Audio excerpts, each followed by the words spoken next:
they don't take any threes, but they don't shoot threes on the break. A lot of teams go rebound, outlet, 2 dribbles, pass, 3. 5 seconds into the shot clock, they've already hoisted up a 3. That's not Virginia.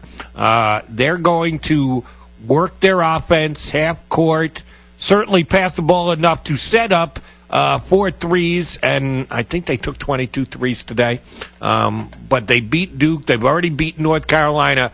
They are legitimately the second-best team in the country.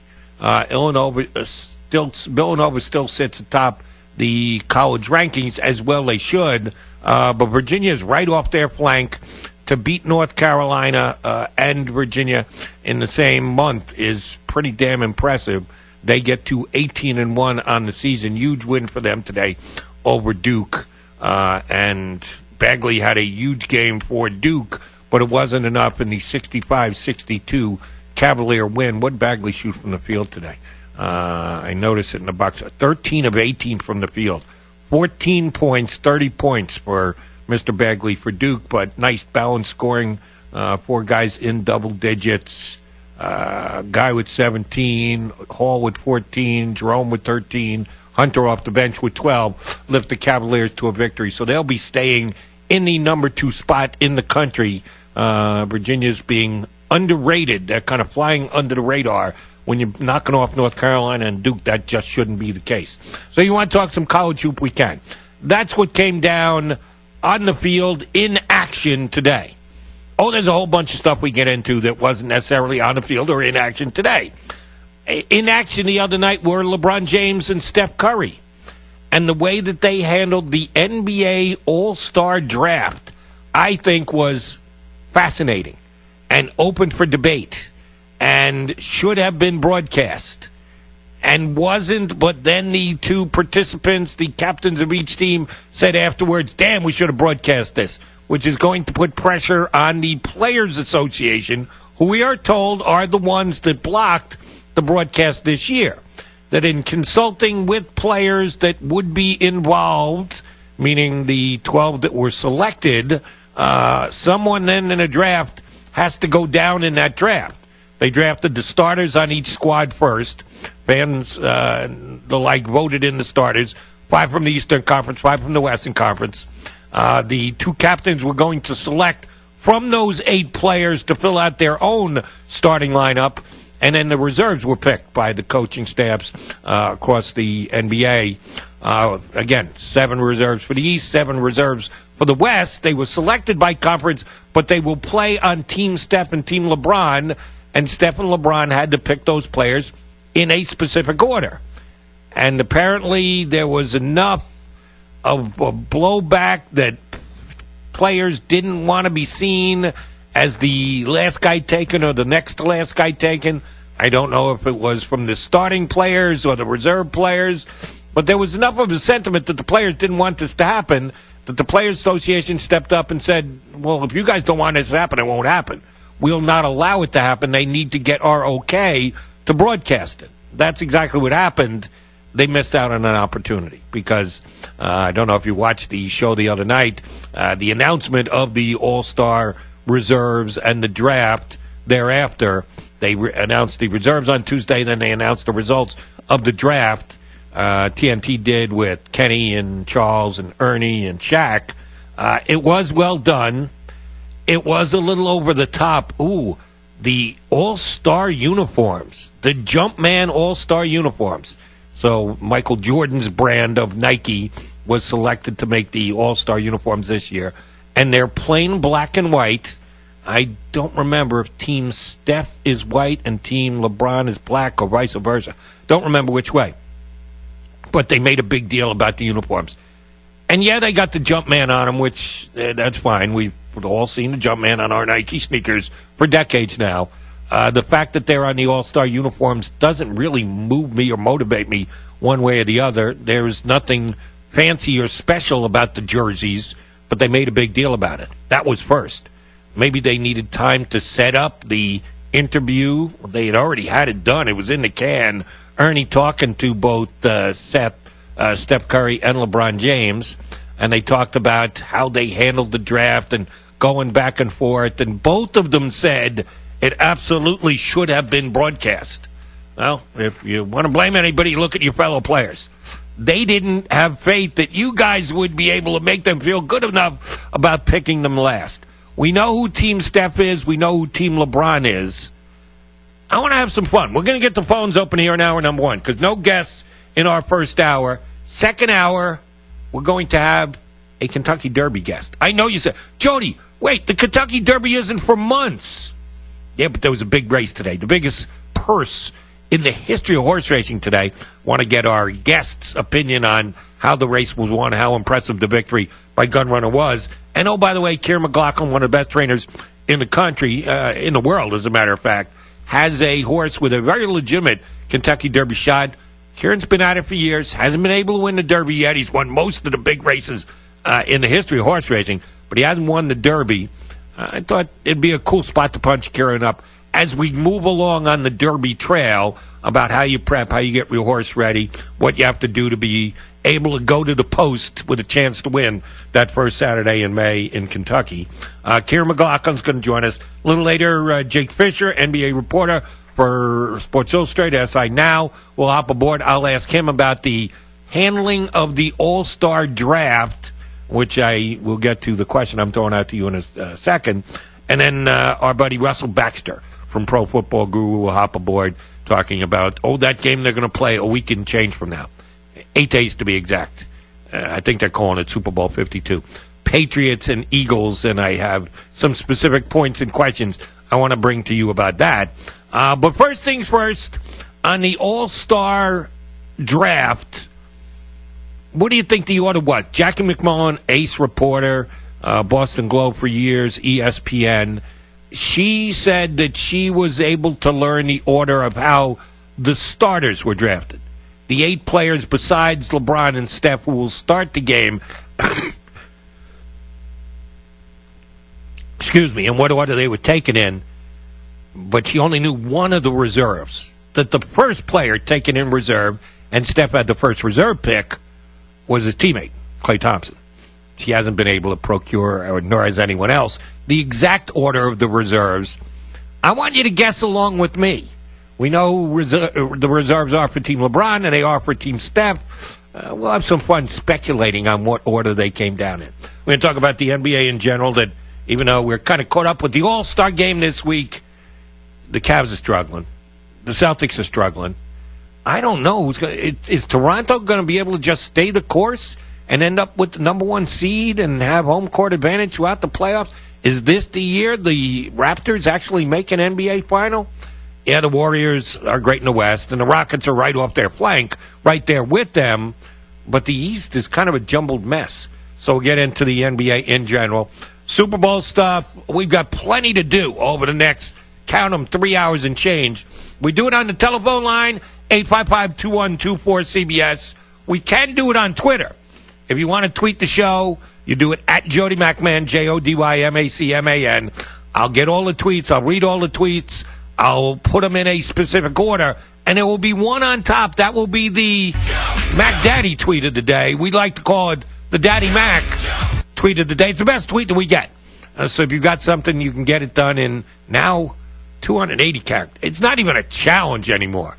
It used to be a challenge at 140. Now everybody's got 280 characters. If you're going the full 280, you better really have something good to say. But the best tweet I get will be the Mac Daddy tweet of the day. We'll do that at the end of the show. Tweet the show, call the show, get on the show. Jody Mac on the show with you on CBS Sports Radio.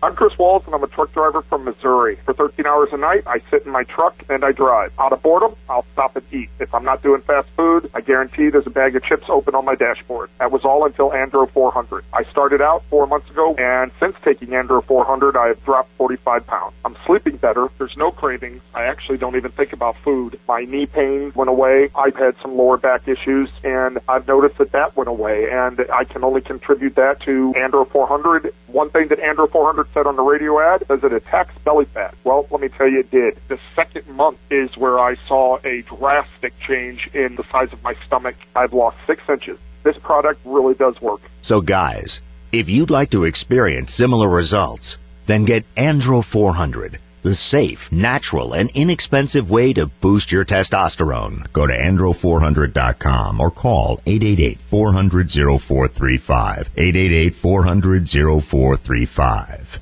At Discover, we believe anniversaries should be a time of celebration, not obligation. That's why we think annual fees are ridiculous. And now, just for giving us a try, we're going to give new card members a one-year anniversary gift they'll never forget. At the end of your first year, we'll match all the cash back you've earned dollar for dollar. No caps and no catches, because we know if you try us, you'll like us. And that's worth every penny. Try it and believe it at discover.com/match. Cashback match offer only for new card members. Limitations apply.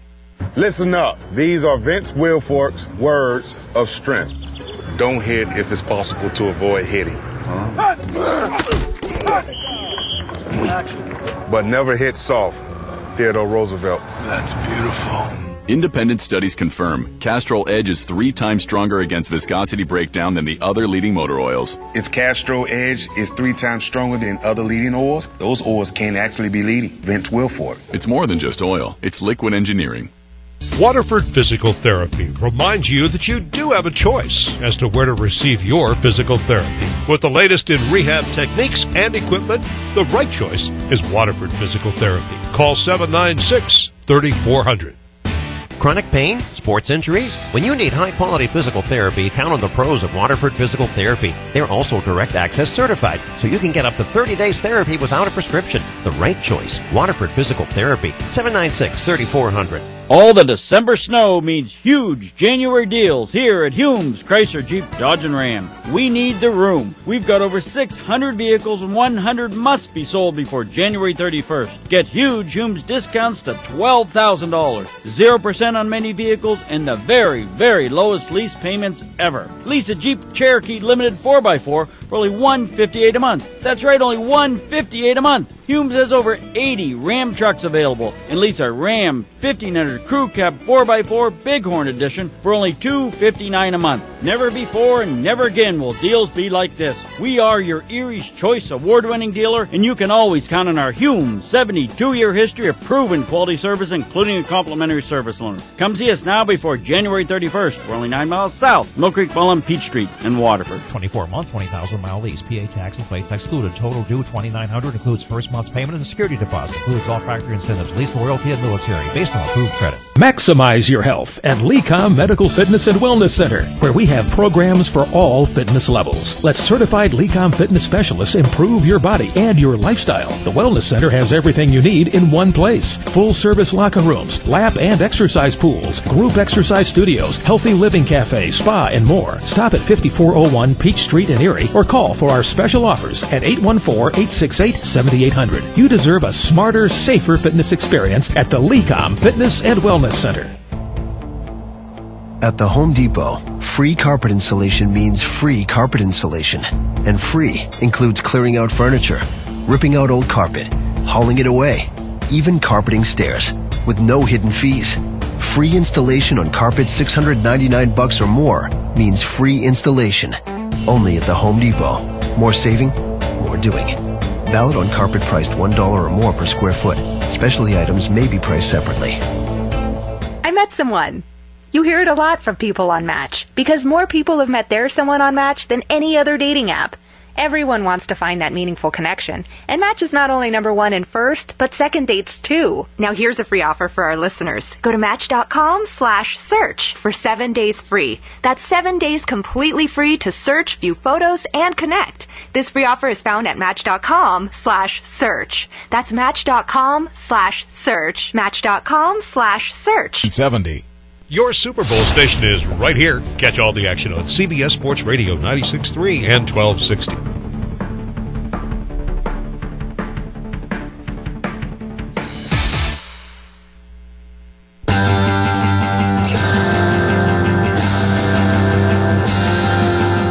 This is the Jody Mack Show on CBS Sports Radio. You make the call. Jody's talking to you at 855-212-4CBS. That's 855-212-4227. The Saturday get-together here on CBS Sports Radio. Jody Mack with you. The phone lines are open. Those are the CBS Sports Radio toll-free line, 855-212-4227. It is brought to you by Geico. Great news. There's a way you could save money. It's through Geico. Let me fill you in on the details. Switch to Geico. If you go to geico.com, chances are within 15 minutes you could save upwards of 15% or more on your car insurance. Why wouldn't you? Get to geico.com and save today. Save a couple minutes to talk to me today on whichever sport tickles your fancy.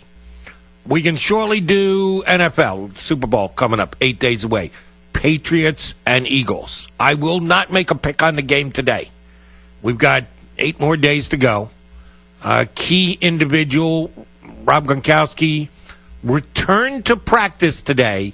He has not completely cleared the concussion protocol yet, but he was able to get out there on the field and do some limited things with the Patriots. So with more than a week to go with the game, unless there is some kind of a setback, I will tell you it looks like Gronkowski's going to be good to go.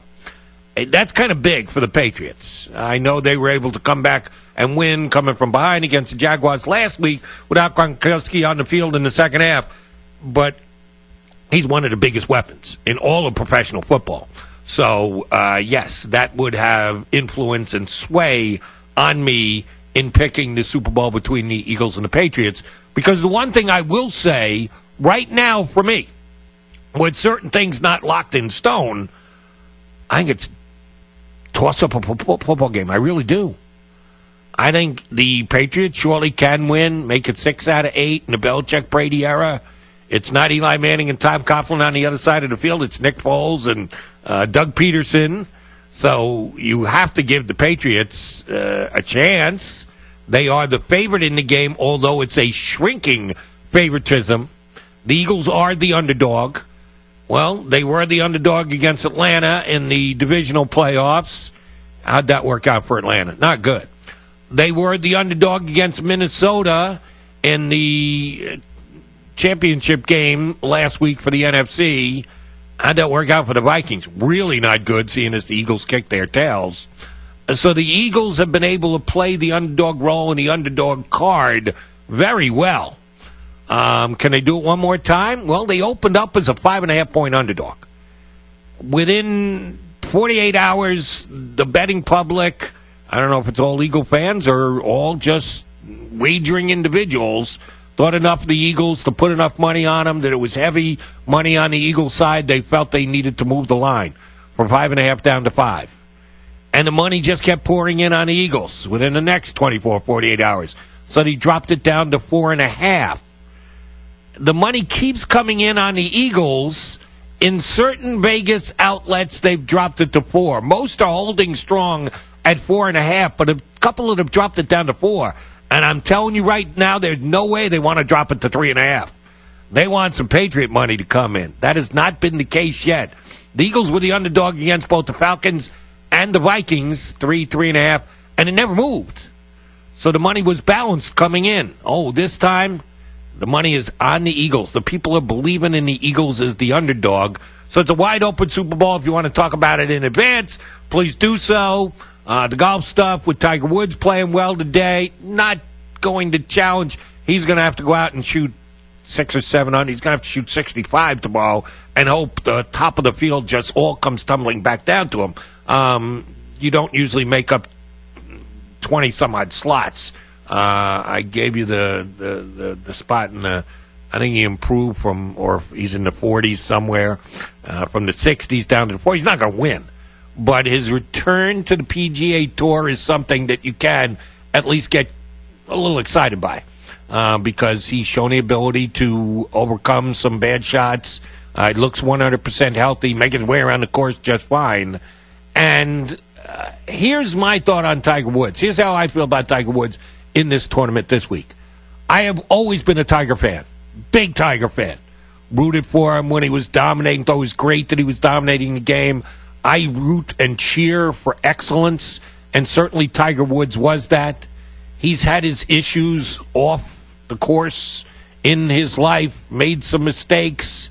Certainly unfortunate injuries have curtailed his career. I'm not rooting him because of that. I'm not rooting because, oh, Tiger's a great comeback story. He's over it. He's had so many things that he had to get over in his life. And most of them he brought on himself. So that's not why I'm looking for Tiger Woods to play well. Here's why I'm rooting for Tiger Woods to play well. I'm a golf fan.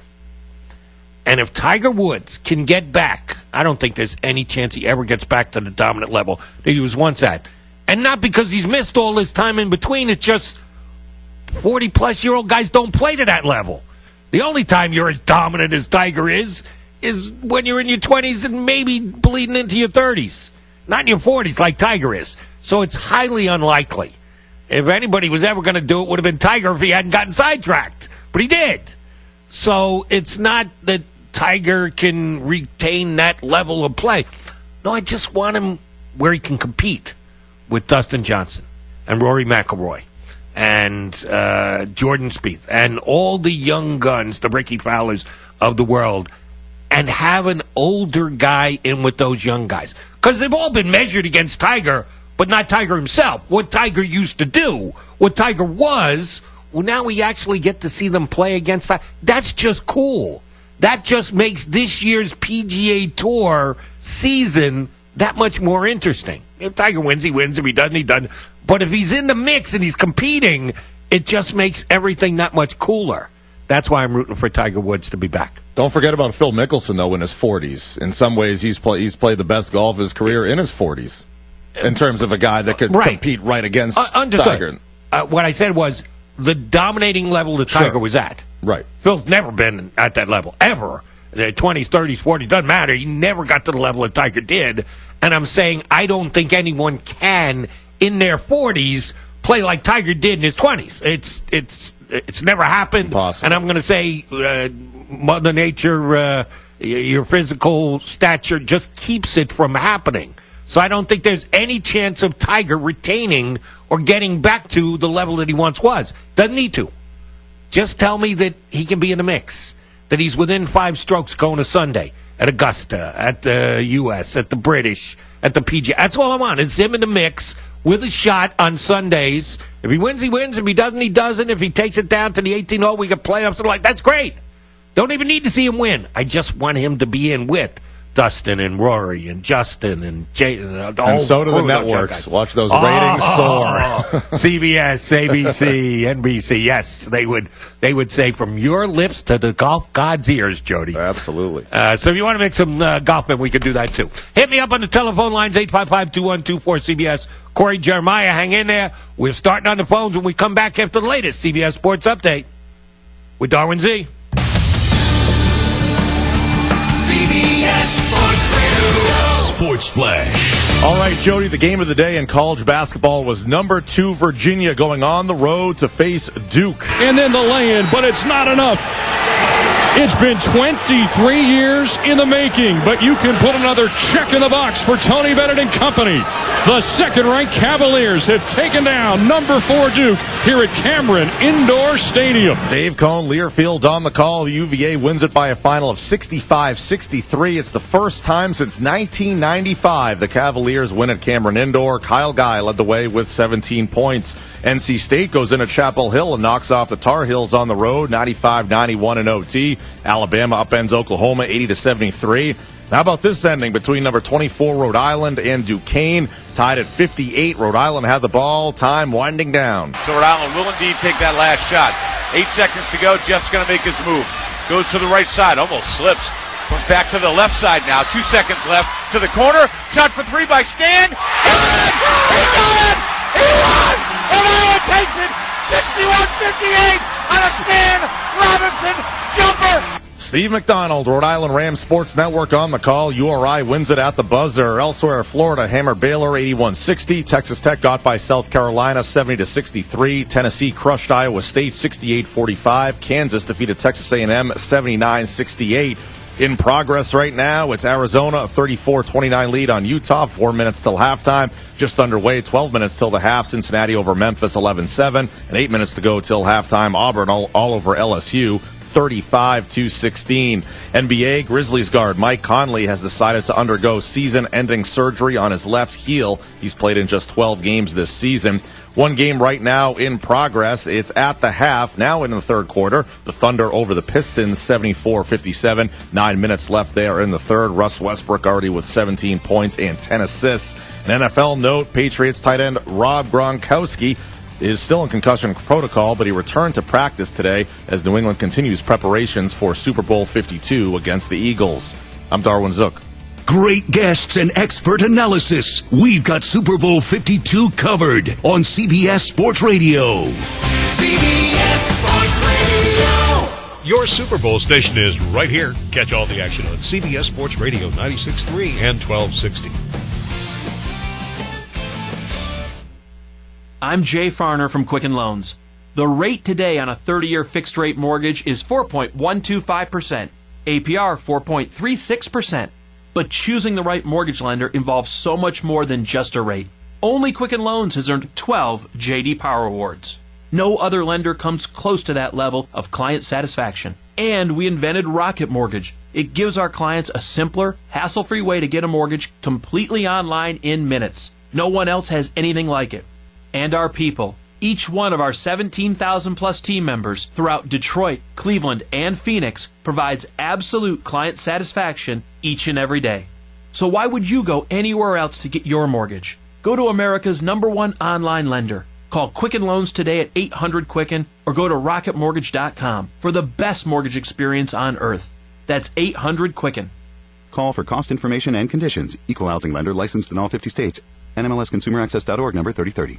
Great news. There's a quick way that you could save money. Switch to Geico. All it takes is 15 minutes to find out if you could save 15% or more on car insurance. And Geico offers coverage for more than just car insurance. Got a motorcycle? Geico's got you covered. Got an RV? Covered. A boat? Covered. How about homeowners or renters insurance? You bet Geico's got you covered. And there's so much more Geico can help you with. Plus, don't forget the discounts. Go to geico.com today and see how much you could save. That's geico.com. Does your basement or crawl space have damp, musty odors? Do you worry about indoor gases and pollutants? Everyday living generates moisture that can nourish mold and odors, even asthmatic triggers. Indoor pollutants linked to respiratory ailments, birth defects, and cancers can become trapped in your home. You can't buy health, but you can buy Wave's moisture control and air quality products. Wave Home Solutions for a dry, healthy home. Satisfaction guaranteed. Go to dryhome123.com. That's dryhome123.com.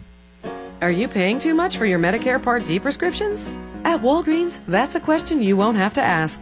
As a preferred pharmacy with many plans nationwide, Walgreens offers copays as low as $0 on select plans. So switching your prescriptions to Walgreens will be worth the trip. Millions of people have Walgreens as a preferred pharmacy in their network, so you could be saving big. Switch your prescriptions and start saving today. Walgreens, trusted since 1901.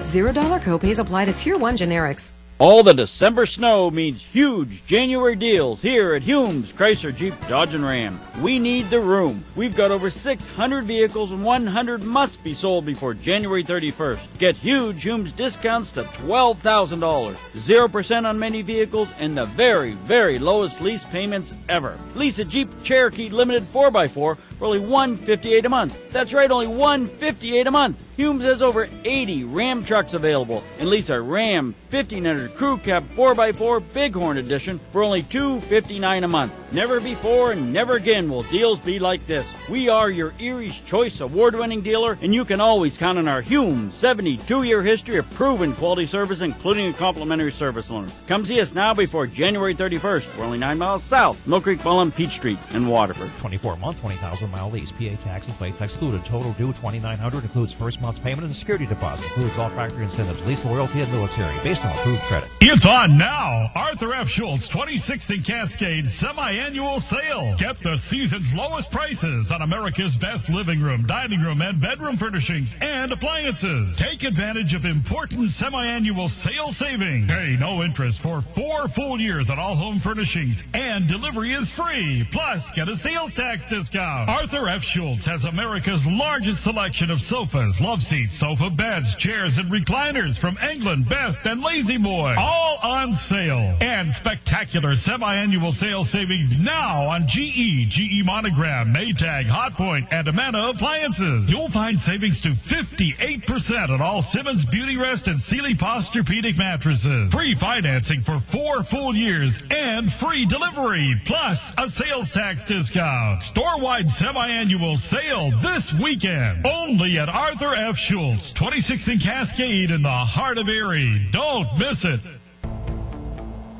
At the Home Depot, free carpet installation means free carpet installation. And free includes clearing out furniture, ripping out old carpet, hauling it away, even carpeting stairs, with no hidden fees.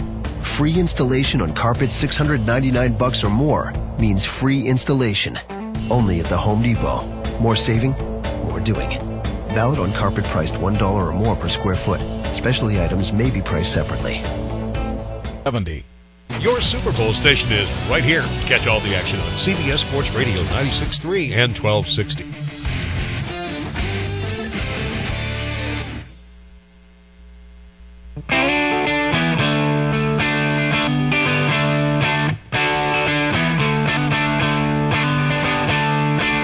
This is the Jody Mack Show. Talk to Jody. Call him at 855-212-4CBS. That's 855-212-4227. The Saturday night get-together here on CBS Sports Radio. Jody Mack hanging with you. I'm going nowhere fast for the next 3 hours and change. Open phones here for the rest of the hour. Top of next hour, we will be joined by Jake Fisher, NBA reporter for Sports Illustrated, SI Now. A bunch of NBA topics I want to get into with Jake. Hour number 3, Kieran McLaughlin, one of the best trainers on the planet, as a matter of fact, certainly here in the U.S., is a guy who's been trying to get a horse home in front on the first Saturday in May at Churchill Downs, a.k.a. the Kentucky Derby. He's got a really legitimate horse this year. Just want to check in on the Derby trail, what it takes to get ready from January on, from February on, from March on, before we get to that first Saturday in May. And get Kieran's take on the $17 million, that's right, $16 million and change Pegasus Championship run today down at Gulfstream Park. The largest purse ever in the history of horse racing, which was won by last year's Horse of the Year and Breeders' Cup champion, Gunrunner, in impressive fashion. I want to get Kieran's take on the big race from earlier today, but talk to him about the Kentucky Derby as well. And then we'll go heavy NFL late in the show. Russell Baxter, ProFootballGuru.com, will hop aboard with us. We'll get his Super Bowl thoughts, and if he's got any thoughts on the Pro Bowl. Are you really going to bet the Pro Bowl tomorrow?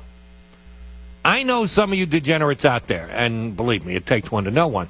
Some of you degenerates out there are worse than me.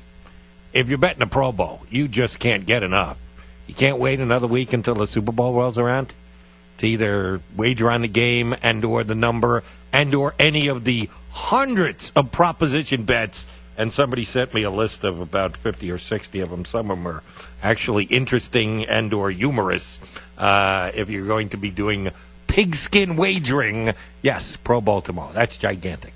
My first call today wants to talk about football played this weekend, but they were actually playing for a little bit more, like potential NFL jobs in the Senior Bowl. Our buddy Corey from Greenwich, New York, on CBS Sports Radio. Hello, Corey. Hey, how's it going? Good, bud. Good. Busy, You're still busy, huh? You didn't have to get out to any roadshow things or anything today? Just stayed on the farm? Just stayed on the farm and just starting some maple stuff. What? Maple syrup. Maple syrup? You're getting that at this time of the year? Yeah, it's almost maple season. You start running lines, and eventually you're going to start tapping trees around maybe middle of February, late February, or beginning of March. So it's got to go through the frost of winter first? Yep, we want 40 degree days, like 30, 40 degree days, and just about freezing at nights. Oh, see, I never knew that. You learn something here on this show, and not from the stupid host, but from the good callers we get, that maple season is late February, early March. Okay, didn't know that. Yeah, until the buds get on the trees, and then it's all done. Then if you haven't gotten the syrup out by then, you're screwed. Yep. Okay. And then you got to bring the sap in, and then you got to cook it, and then you have your maple syrup to sell to whoever. Okay. How much of the maple syrup that you take in, how much percentage-wise do you sell? How much do you just keep around for your own flapjacks and French toast and waffles and the like? Last year we made about 150 gallons of maple syrup. Okay. How many did you keep? I do a farmer's market, so I like to sell to that and to family and friends or to whoever they need it. And then I ship it to whoever wants it to. They just have to pay a little shipping, that's all. Right. But how many did you keep for the Corey family? Well, right now we have 50 gallons left over. Oh, you got 50 left over from last year? Yeah. Damn, so you kept too much, you think? Yeah, but I'm still selling, and right now my brother bought a bourbon barrel, 5 gallons. And now, wait a minute. What bourbon barrel? Are you selling hooch or are you selling maple syrup? It's time for Erie Otters Hockey on WRIE Erie. CBS Sports Radio 96.3 and 1260 is proud to be the new home of Erie Otters Hockey. Now let's go live and join the voice of the Erie Otters, Aaron Cooney. The Otters on home ice in a weekend full of CHL top 10 teams. Last night, the Erie Otters playing host to the number 6 ranked Hamilton Bulldogs. And the Bulldogs coming in with the 5th best offense in the league, averaging just under 4 goals per game. Well, they just needed 28 seconds to start their offense as Marian Studenic would open the scoring in the early seconds of the first. Brandon St. John out ahead, a wrist shot at the blue line. That was blocked by Erie. Skipping off for Stillman, winds up, slap shot. Stop made, rebound in front, towards the goal, and it's poked in. 28 seconds in. A pile up in the crease of Dan Murphy, and it's poked on in by the Bulldogs. It looks like Studenic will get credit for it. 1-0 Hamilton. 1-0 Hamilton. The Otters, even though it's the number 6 team in the CHL, they weren't backing down. Erie's first power play chance of the night, and Ivan Ladnia makes no mistake on the bang-bang play in front, set up by Max Golan. Ladnia down in the corner. Back up top, Max Simic. Here's Wayman, 43 seconds on the power play. Erie left outside the perimeter most of this. Here's Golan on in front. Here's Ladnia, bangs it home.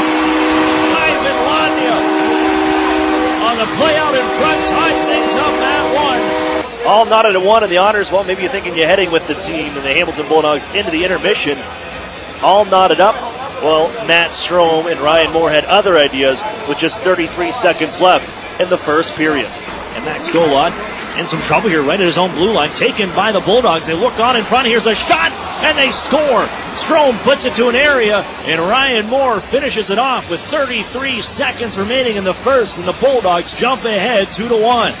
2-1. The score after 1, and into the third period, or in the second period, as Hamilton taken over. Nicholas Mattinen, the former Flint Firebird and London Knight, he would net 2, starting with his first of the evening at 1:41 to make it 3-1. Bitten to it, back of the circle, looks out top, nice saucer pass to Mattinen, wrist shot, scores! Mattinen sends it through a screen on a beautiful feed by Will Benton, and the Bulldogs are ahead by 2. It's 3-1. He would add another one at 10-10 of the second period, and the Otters head to the break, down 4-1. But there's no quit in this Erie Otters hockey team, as the young guns, the young bucks, went to work. And Aiden Timmermans, first-year man, 13:09 of the third period. He's got his first Ontario Hockey League goal. As Erie will make their way up north in just a weekend, there's Timmermans, wrist shot, he scores! Lots of traffic in front. Erie may have seen that one deflect away, but Aiden Timmermans has his first Ontario Hockey League goal as he makes his way down the bench. Hot dang diggity, 4-2 Bulldogs.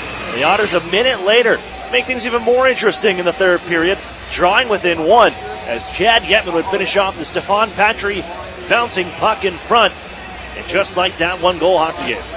Loaded on deeper by Wayman. Yetman after it, reaching his Patrick, gets out of a pile up here. Stefan Patrick turns and fires, blocked in front, backhander. Yetman puts it in. Chad Edmond finding the bouncing puck in front as it was brought out by Stefan Patry. And the Otters have made this a one-goal hockey game from the Erie Insurance Arena. Erie would pull the goaltender and give it everything they had at the end of regulation. But it's the Hamilton Bulldogs clinging to a 4-3 victory over the Otters and heading back to Hamilton with 2 points, though the Otters, they pushed them to the brink. The number 6 team and the leading team in the Eastern Conference. But the Otters just couldn't find that next one. But they got another chance here at another CHL Top 10 squad as the number 4 Sarnia Sting here with their final visit of the 2017-2018 campaign. I'm Aaron Cooney, and we'll get you set here with the Erie Federal Credit Union pregame show. Otters and Sting for the third time on the season. Sarnia has owned it thus far this season series, winning both matches. But Erie, they've had leads in each of the previous 2 games. Tonight, they will look to keep one moving forward.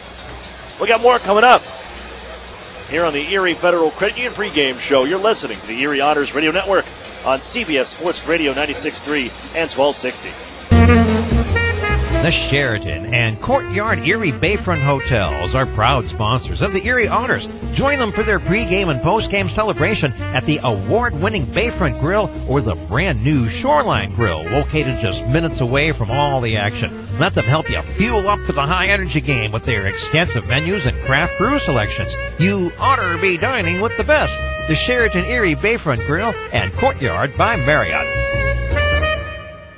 Looking for the best health plan through your employer? Well, let's look at the proof.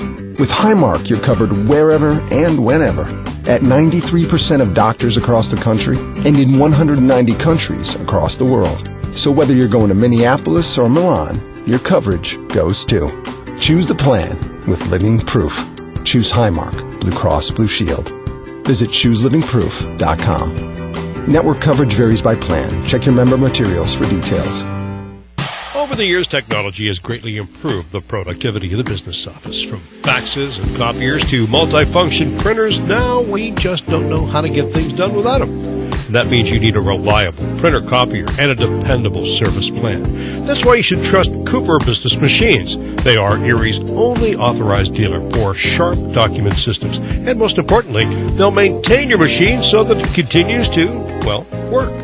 Just like your car, it needs regular maintenance and parts need to be replaced regularly.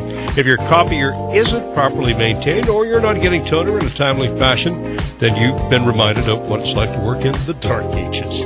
Don't wait any longer. Your business requires dependability. Shouldn't you expect the same? Cooper Business Machines, Erie's only authorized sharp dealer and service provider, helping you get back to business since 1980. Online at cooperbusinessmachines.com or call 456-7585. The new home of the Erie Otters, WRIE Erie, CBS Sports Radio 96.3 and 1260. Welcome back here inside the Erie Insurance Arena. I'm Aaron Cooney to welcome you to the Erie Federal Credit Union pregame show, getting set for Otters and Sting for the final time in this building here in Erie. The Otters will travel up to Sarnia at the end of February for the final game between these 2 teams. As the Otters and the Sting, it's been Sarnia most of this season throughout, but the Otters have had leads in each game. The first matchup would have been here at the Erie Insurance Arena just after Thanksgiving. Otters had a 1-0 lead after 1. Tied at 2 after 2, would end up falling 4-3 to the Sarnia Sting. And then in Sarnia, Erie led 3-2 after 1. Only to see the Sarnia Sting roll along 7-4 for a final at the Progressive Auto Sales Arena. But here tonight, different look for both teams from their last meeting back on December the 10th. Sarnia, a team loading up and going for it. A competitor and a team that they believe is good enough here to compete in the Western Conference and for a championship, and they have they've handed the Sioux Greyhounds 2 of their only couple regulation losses, and the Greyhounds have only lost 5 total. So Sarnia knows how to beat the big dogs, if you will, and they've added to this roster that they've tried to stack up. But for tonight, Erie this one gets a little hairy to start with because they will be without their captain, Kyle Maximovich, here tonight. He is out with an upper body injury. Also out, Curtis Henry for the Erie Otters. That is our Marsh to Marsh Real Estate Services lineup. UPMC injury report with Kyle Maximovich on it. He is day-to-day with that upper body injury, looking to get reevaluated. You got to hope to have him for that trip up north, which can be just a grueling bit of travel for the Erie Otters. They start that next week. And Wednesday they'll head up for North Bay, play North Bay Thursday, Sudbury on Friday, off Saturday, and then Sunday afternoon against the Sault Ste. Marie Greyhounds. You would love to have the captain back for that one. But Kyle Maximovich out tonight. He's on the UPMC injury report here this evening. Dan Murphy will start his 5th straight start for the Otters. 2-9-0-1, a 3.96 goals against average, and an .880 save percentage for the Otters' first-year goaltender, Dan Murphy. Across the ice, Sarnia Sting, the number 4 team in the CHL. They moved up 5 spots with the victory over the Sioux Greyhounds last week that helped propel them now into the top 5 in the CHL top 10. Aiden Hughes will start 5-4 on the season, a 3.45 goals against average and an .897 save percentage, as they will sit Justin Fazio, probably the goaltender with the heaviest workload in the OHL. Fazio sits tonight, first in saves and the second most minutes played. Justin Fazio, 2,278. Only one other has more time between the pipes than him, and that's Jeremy Helvig over in Kingston. Sarnia scratches will be number 19, Ryan McGregor, number 23, Curtis Egert, number 24, Marko Jakovovic, and number 77, Colton Kammer, out for the Sting here tonight. Alex Gritz, he's been finding some chemistry with his line mates, Chad Yetman, Christian Gurney, and also he kind of likes playing the Sarnia Sting. Former division rival when he was with the Sault Ste. Marie Greyhounds. He's got 3 goals, 3 of his 10 coming against the Sarnia Sting this season, including a 2-goal game in their last meeting. We'll chat with Alex Gritz next when we come back after these messages. You're listening to the Erie Otters Radio Network on CBS Sports Radio 96.3 and 1260. As more and more companies offer their employees a choice of health plans, more and more people are deciding UPMC Health Plan is the best choice. With affordable in-network access to UPMC and other doctors and hospitals in your community, plus award-winning customer service, it's no wonder UPMC Health Plan is the fastest-growing health plan in the region. So when your employer gives you a choice this year, make the choice more and more people are making. Choose the best. Choose UPMC Health Plan. Great meeting, guys. Yes, thanks for your time. Excuse me, everyone. Mary? In my hand is $3 million Mega Multiplier, the new game from the Pennsylvania Lottery, with top prizes of $3 million. $3 million! Did you win? I don't know. I'm so excited about it. This could be a big winner. Just wanted to share. Sometimes the moments before you scratch are as exciting as the moments you do. Keep on scratching. Players must be 18 or older. Please play responsibly. Benefits older Pennsylvanians every day. An Erie landmark since 1953, Nunzi's Place serves generous portions of great food at reasonable prices. Family owned for almost 60 years, Nunzi's prepares the finest Italian cuisine in Erie. Come see why the Erie Times-News said Nunzi's is known for food that tastes good. Nunzi's Place, located at 2330 East 38th Street near the Bayfront Connector. To call for reservations or place an order for takeout, call 825-2940. Nunzi's, known for Italian food that tastes good since 1953. The Sheraton and Courtyard Erie Bayfront Hotels are proud sponsors of the Erie Otters. Join them for their pregame and postgame celebration at the award-winning Bayfront Grill or the brand-new Shoreline Grill, located just minutes away from all the action. Let them help you fuel up for the high-energy game with their extensive menus and craft brew selections. You ought to be dining with the best. The Sheraton Erie Bayfront Grill and Courtyard by Marriott. The new home of the Erie Otters, WRIE Erie, CBS Sports Radio 96.3 and 1260. Back inside the Erie Federal Credit Union pregame show. Aaron Cooney here, joined this time by Erie Otters forward, first-year man Alex Gritz. And Alex, last night a tough one, but I think in that third period, and you guys really brought it. It really shows there's no quit with your group. When you look at the locker room or look down the bench, do you feel the same thing that each night in, night out we give our absolute best?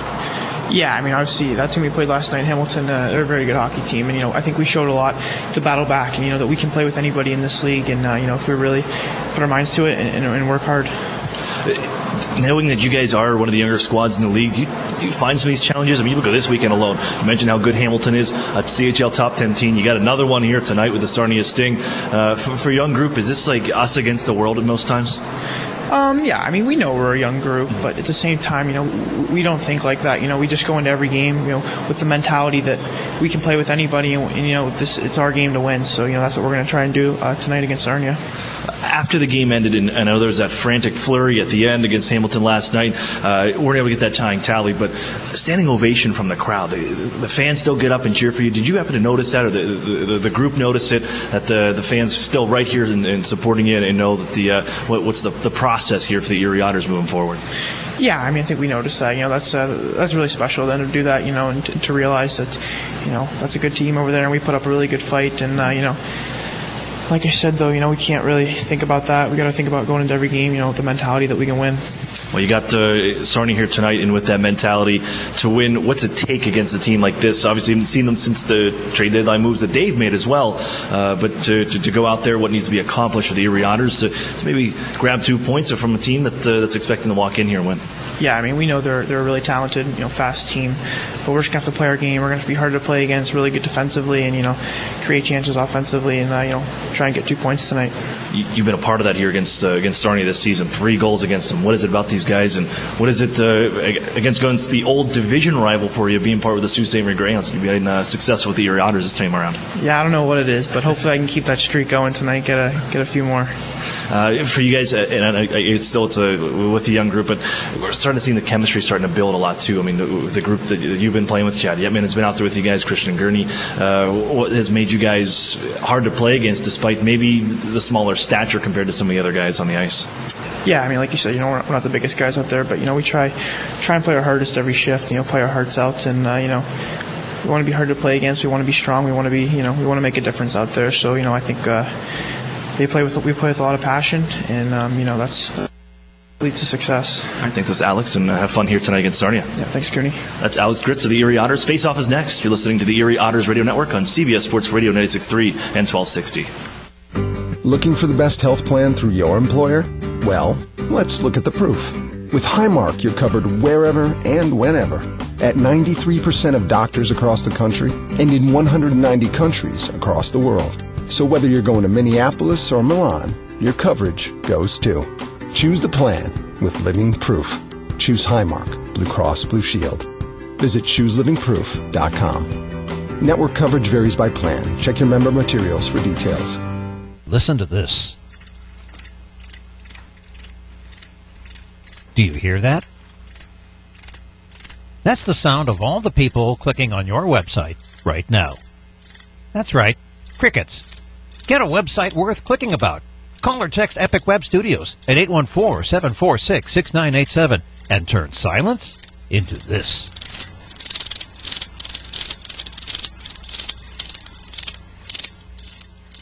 The Titan truck. It's built in America, and it has America's best truck warranty. 100,000 miles, bumper to bumper. So if you want a powerful, full-size truck covered for the long haul, or just for the sheer fun of driving it, stop in to see the Nissan Titan. Now, $7,000 off its MSRP or 0% financing for 72 months. And in northwestern Pennsylvania, it's only at Interstate Nissan. 2 or more available at this price. VIN HN 537816 or with approved Tier 1 and NAC credit.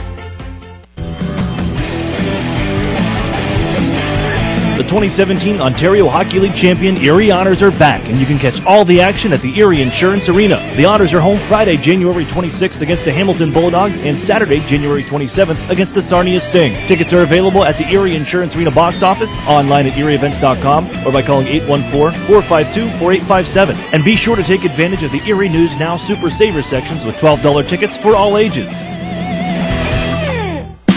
The new home of the Erie Otters. WRIE Erie. CBS Sports Radio 96.3 and 1260. Interstate Mitsubishi is now selling the Outlander Sport for its lowest price ever, $15,988. That's almost $5,000 less than its original MSRP of $21,890. For just $15,988, you can own an Outlander Sport with a 10-year, 100,000-mile warranty, 7 airbags, and 18-inch alloy wheels. This is the best deal on a brand new CUV you'll find anywhere, and it's only at Interstate Mitsubishi, 1/2 mile south of the Mill Creek Mall on Route 99. Good evening, ladies and gentlemen, and welcome inside the Erie Insurance Arena, where tonight the Ontario Hockey League presents the Erie Otters hosting the number 4 team in the Canadian Hockey League, the Sarnia Sting. Hello again, everyone. I'm Aaron Cooney. Welcome you to Erie, Pennsylvania, where the Otters looking to snap a 4-game losing skid that they find themselves on after falling last night to the Hamilton Bulldogs 4-3, making things interesting towards the end with a pair of goals in just a minute to draw within one. But they're going to elect to go with Dan Murphy once again. His 5th straight start, 2-9-0-1 for the 17-year-old goaltender, 3.96 goals against average and 880 save percentage for the Otters. Sarnia, Aiden Hughes will get the call, 5-4 this year, 3.45 goals against average and 897 save percentage for the 18-year-old from London, Ontario. And it's Sarnia after the puck as we get into action here into the Otters zone. It's going to be skated out ahead by Max Golod, left out to the far boards as Garrett Podubny and Jonathan Ang tangle up. Puck deflects into the Sarnia bench.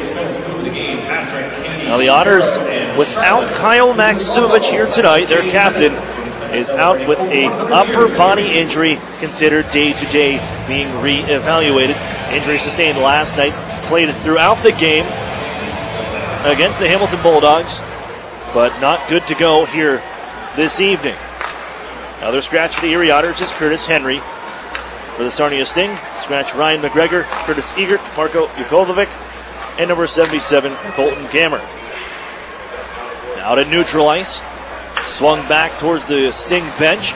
Grima will leave it up the far side boards. Comes right back to Grima on the dish as he hands off to be worked up left wing side to play in as Hatcher shoots it off a stick into the Otters zone.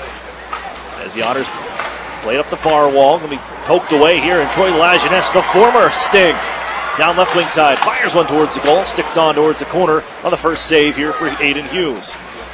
Erie directs it back behind the goal of Sarnia, gathered by Grima, given for Michael Pizzetta, the former Sudbury Wolf. It's back onto center. Would have been teammates with Lajeunesse to start the season. But with deadline deals, Erie ends up with Lajeunesse as an overager. And here, part of the Sarnia Sting load up. Among others, Michael Pizzetta joining the Sting. Erie back into the zone as it's tucked on near side by Christian Gurney. Yetman, he'll fly one just high and wide. Pinching in is Wayman to hold in for Yetman. And now Alex Gritz on the near side. 3 goals against Sarnia this season, including a 2-goal game the last matchup back at the Progressive Auto Sales Arena. Yetman twirling back behind the net. Bring it on to the near side corner at the circle now. Had a goal last night against Hamilton. Yetman still looking. Feeds it through the front, and that's going to be off a stick wide on the cross-crease pass. And now Hugo Lavinius takes off. Poke checked by Aiden Timmermans. And it's on back behind the Erie goal. Timmermans working on to the near side boards. Tied up there. Lavinius has the puck on the steal. It's back behind the goal in Erie territory. On in front, turning and firing one off a stick wide was Sean Josling. Yetman plays it towards the circle. Gritz will just fish this one towards the front and out to center ice, where it's settled down by Cam Dineen, the former North Bay Battalion. One more time for Lavinius down left wing side. Leaves it for Guy. Throw it in front. That's off the stick. Paddled by the Otters' Dan Murphy away. Kept in towards the corner. Work up high. All the way back to the near side circle. It's Provero putting on the Ritz with the Otters. Little poke check will free things up, and Joe Mack gives to Emmett Sproul down the near side. Flown up along the near side. Glass glove down by Mack. And Provero will once again motor it back into his own end and now settle it down behind his goal. Almost 3 minutes off the clock here from the Erie Insurance Arena. 1 shot aside for both squads. No score. Out ahead, here comes Provero across center ice. And 1-on-3 into the Otters zone. He's shoved down by Jack Duff. And Hedrick back in the lineup for the Erie Otters after serving a 2-game suspension for the match penalty for slew footing last Saturday in Owen Sound. Sarnia still with the puck in the Otters zone. Hatcher's pass intended for Grima ends up out in neutral ice. And now settled down once again by Braden Guy. He'll head off on the change as Hatcher gives ahead. And that pass off the mark, and Jack Duff will pick it up in his own territory. Out ahead for Max Golod, floated on near side. Lodnia picks it up, but he's offside on the play, trying to work it skate to stick down the right wing, which will bring us a stoppage in action with 16:22 to go, first period. No score here. Two previous matchups between these two teams, both won by the Sarnia Sting, but the Otters have played the Sting pretty hard in each of these first two matchups, including a 1-0 lead that they had here in this building. They were tied after two back on November 25th, but the Otters ended up falling 4-3 to Sarnia.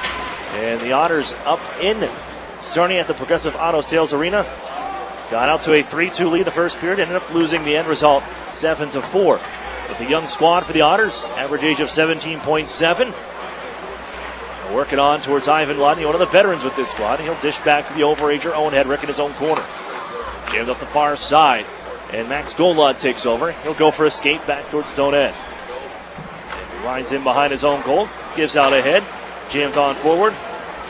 And it's off a stick, it'll roll down for Hughes, where he'll cover up, and he gets a little shower from Max Golod, who says, I didn't mean to, I was just trying to get there pretty quick. And now you gotta wonder if he'll get a little direction here from Pat Myers, one of our officials, on the play, and says, yeah, we don't do that here in this league. Gives us a chance. Here's tonight's officials. Our referee lineup is brought to you by Visual Options. Ryan Elbers, Pat Myers are two officials. Corey Hooper, Ray King, our linesman. Draw to the left of Hughes, one to Ryan Martin of the Otters, as Theo Calvis steps in front of Troy Lajeunesse in behind his own goal. Prodded loose, and here comes Jordan Kyrou, the league leader in points, and shoved down to the ice by Patrick Fellows, and he'll hunt this puck down back behind the goal. Fellows, Fowler pokes it loose. The former Sioux Greyhound. Onto the blue line, Martin throw it towards the net. That's stopped in front by Fellows, never made it on goal. Now looking ahead is Cam Deneen as he's pushed onto the near boards by Lajeunesse. But it's the Sting with the puck. Kyrou into the zone, leave it on a cross. The near pass looking for Ruzicka, just off the mark. Luke Beamish will take over for Erie. Bounce one off his stick. Kyrou is going to take it right back. Not the team you can turn the puck over to. Right at your own blue line. Here comes Kyrou down the left wing side in Erie territory. Cuts to the front now. It through the Otters defense. And his shot is blocked on the far corner. Again settled down. Here's Kyrou. Try the near side. Give out in front. Ruzicka one-timer. And the Otters stopped by Murphy. Dished up the far side boards. And this one bounces on towards the corner. And now heading off on a change will be Sarnia and the Otters. Skate forward, Fellows. They're making a change of their own, Erie. As Patrick Fellows on a late man on, he will give off to Gritz. That's knocked away from him, and right back in the zone comes Sarnia. Lavinius trying to drag out towards the front of the Otters goal from the circle, and the Otters poke it away. And off goes Chad Yetman. Leaves it into the Sarnia zone. That'll be grabbed by Grima and settled down here. Banked up the near boards. Lavinius. Tied up by Aiden Timmermans. And on forward, here comes Jimison Reese. Nice move around Gurney. Reese gives in front. Shot just goes wide by Josling. Sliding across was Murphy. And Wayman helped him out on a block. Lavinius now to it. Trying to bring it out in front. Bash one towards the goal, and it's deflected wide by Erie. Now Yetman will launch it out to center ice. Nice pass to Christian Gurney, who floats it on in. And will chase, but Hughes settles it down. Snapped up the near side. Here's Lavinius. Just mail this one bouncing to center into Erie territory. Wayman with a man on his back. That is Josling.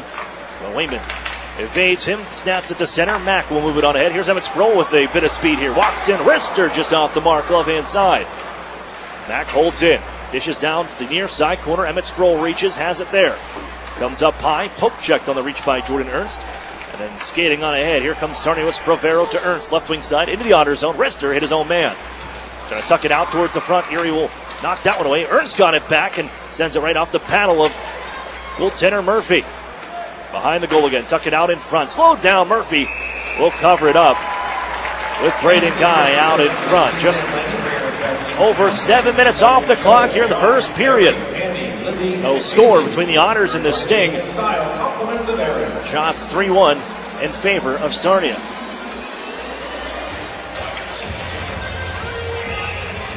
Well, the Sarnia team comes in haven't seen leads disappear on the last couple of games, including last night, up 5-1. And it's Niagara rattling off the next 5 goals. First shot from Deneen, blocked away by Murphy. And Sam Miletich with the hat trick, the overtime winner as well, to take the game 6-5. Here's Erie with a break now. A chance for Garrett Put up, and he swings it onto the near side as he was knocked down. The pass never got through, defended by the Sting. And just this past Sunday's similar script, they were able to pull out the victory as they had a lead 5-1 against the Oshawa Generals. Saw that game tied up, but were able to pull things off with a overtime winner from Jordan Cairo. Galvis out of his own end from the far circle, angle it out towards the neutral zone area, brought in offside. Jonathan Ang just a little bit ahead, working with Salinitri and Drake Grimshaw. On the play into the Otters zone, 12:08 remaining here in the first. Tickets to upcoming Otters game, courtesy of Atlanta Fitness Judgment Premium. Face off on the near side in the neutral zone, one back by the Sting, and they'll loft it onto the near corner. Just skips over the stick of Dan Murphy, trying to settle it down. It's going to be picked up on the near side by Pizzetta with the Otters. Able to knock it back on towards center ice, where it's lofted back into the Erie zone. Chasing here, Martin. And in the corner, turned around by Pizzetta. Erie coughs it right back up. Cairo has the puck now. Trying to hand off to Ruzicka. Pass a little behind him. Ruzicka finds it on the boards and sweeps it down low for Pizzetta. 13 in white, tied up by Ryan Martin. And up the far side boards. He'll cycle it on for Cairo. Nice little move around Beamish with the stutter step. And heads behind the goal now. Hits the brakes. Still looking. He'll move it on to Ruzicka near side. He'll come up high, drop it off. Hatcher gives on to Cairo. Just kind of trickles off his stick. Fellows will take the puck and just scoop it towards center ice. This will result in an icing call to the Otters. And they'll be unable to change. 11:15 remains here in the first period. There you see Chris Hartsburg of the Erie Otters, first season behind the bench as the head coach of the Otters. 13-25-6-3, 35 points this year for Erie. 5th in the Midwest Division, 9th in the Western Conference. As a face-off, puck will trickle on to goaltender Dan Murphy. Just smother it one more time. A couple seconds roll off the clock, but that's a smart move by the 17-year-old. After an icing call where they couldn't change, Erie now can get fresh troops on. Reese against Gritz. One back by Sarnia, delivered on to the near side corner and a pass. As turning here, planted along the wall, Sean Johnson. Reese digs in as well, watching as Alex Gritz. And it squirts on loose. Johnson on for Lavinius. Pitch it towards the goal in the backhand. It skips wide. Now Reese. Johnson out of the corner. Wheels in behind the Otters. Goal to the near side. At the corner from the face-off circle. Looks for an option. It's the blue line. Holding there is Schuchting and his shot off a stick.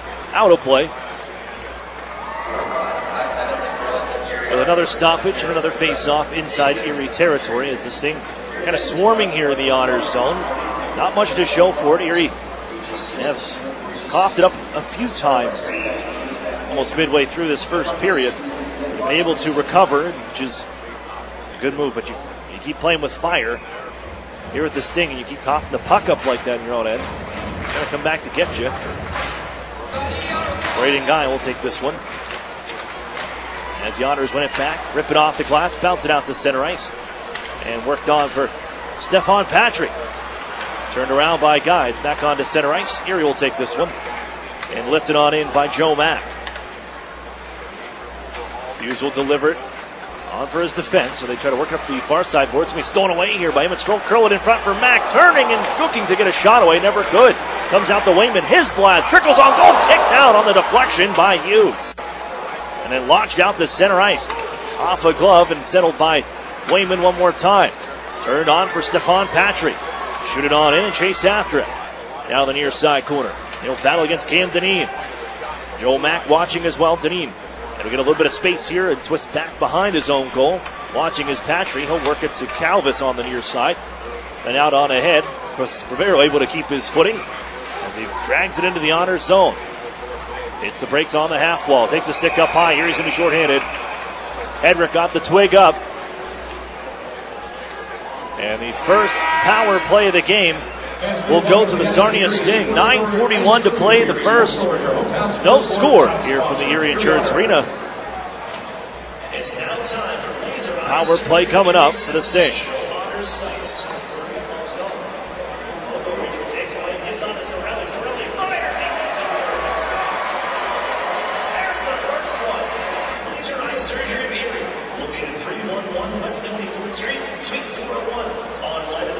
Otters fans, real food, real beer, real historic atmosphere. That's what you'll find at the brewery at Union Station. Erie's original brew pub and restaurant. Located downtown at 123 West 14th Street. That's the brewery. Proud sponsor of the Erie Otters.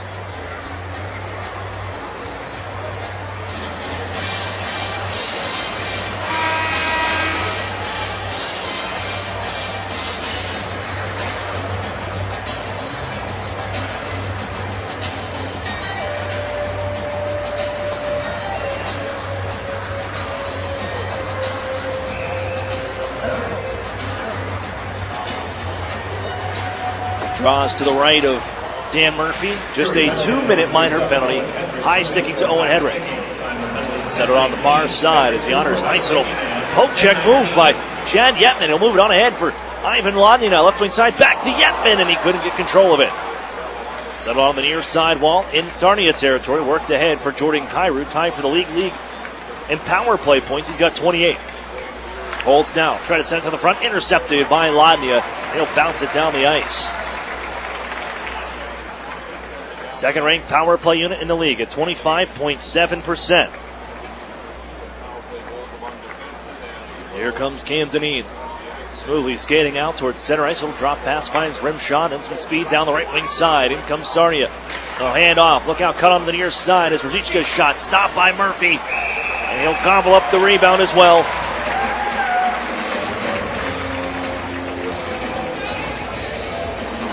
With 1:09 left on the power play. Second unit will come on for the Sting. That's a big stop on Ruzicka. We know he can let it fly. 27 goals this season, including 10 on the power play, which is the sixth most in the OHL this season. 10 power play goals. Faced off from the near side circle. Diving here is Patrick Fellows. Loose towards the blue line as we held in. Here's Salonitri left wing side. Drift out of the corner. Give out high. Schlichting, the All-Rager. Back on the right side. Fanning on the play. That was Guy. Has bounced on the near side. Salonitri down towards the goal line. The Otters, although lofted down ice, but they got the whistle anyway. This reaching for it was Murphy. Trying to cover up. We'll take the stoppage in action. And then down for the draw to the right of the Otters' 17-year-old goaltender. And his fifth straight start. He has kind of taken number one goaltender duties, it seems like, the last few outings. Gritz forced on this face-off after Patrick Fellows is waved out. It's bounced to Schlichting on the win. Salonitri, Schlichting. Waits, comes down the half wall. He's standing right next to Salonitri now and will work his way down the near side. Swept around by Pizzetta. Be held in by Ernst at the right point. Shoot it back down low. Slowed by Pizzetta. Works on far side of Montreal's 6th round pick. Center point, it's Ernst. Wrist shot on a headhunter as it rises high off the end glass. Held in, here's Schlichting, left side. 20 seconds on the power play. His shot blocked by Beamish. Bounces off the end boards to the front. And here he deflects it back onto the near sidewall. Another one bouncing out right in front. Gritz will settle it down and loft it to the near side, where Hughes drops it off. Schlichting wants to get the motor going here. With time winding down the power play. 3 seconds left. Schlichting gets around two. Shoved by Wayman. Bounced off the puck. Here he's killed it off. Hedrick's out ahead. Lodney looking for. Here's Owen Hedrick. In all alone. Hedrick on the breakaway. Stopped by Hughes on the shot.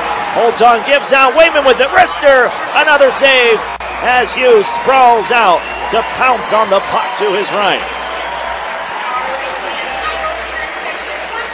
Great heads-up awareness from Ivan Lodnia in his own defensive zone. Hedrick just out of the box, and he saw Erie have possession. Just made his way towards the offensive blue line. Lodnia found him. Better save by Aiden Hughes.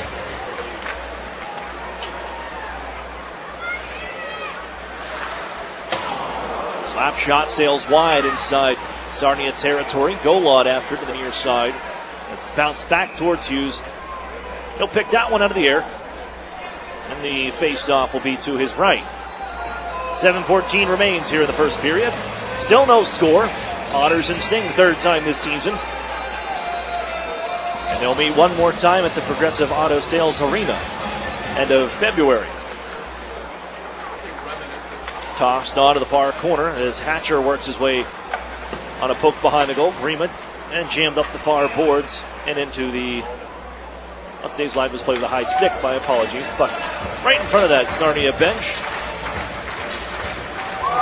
Played by a high stick, which will bring the draw just across the blue line. 7:03 remains here in the first.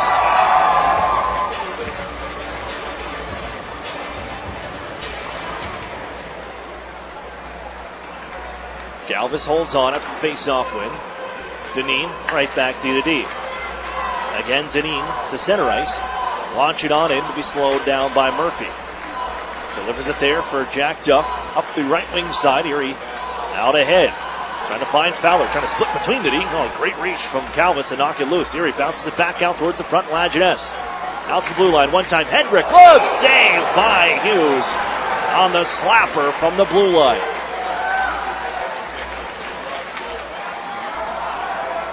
Little chemistry there between Troy Lajeunesse and Owen Hedrick.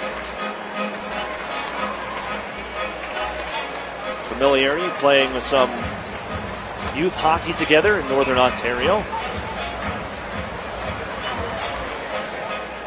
Lajeunesse sets up Hedrick on the one-timer. Phillip brothers as well here in Erie. As the Otters after it, still in the offense zone. Here's Lajeunesse, his one-timer. Another glove stopped by Hughes. And he'll hold on for another whistle. Otters, they kill off the penalty, kill off the power play to Sarnia, the number 2 power play unit. And Erie with a little pushback here in this first period. 6:28 to play, still looking for a game's first goal. And the Otters also holding this number 14 to CHL at bay. Worked along the near side, Patrick. And now Emmett Sproul out of the corner, turned around. Worked up the near side boards, kept alive by Stefan Patry. And deliver a shot from Wayman in front, sticked away by Hughes. And looking for that rebound was Emmett Sproul, but it's worked up left wing side. Here's Ernst, got around the D. Ernst, wrist shot, he scores! Jordan Ernst with his 23rd of the season. And the former Bowling Green State University transfer comes here and buries another one, 1-0.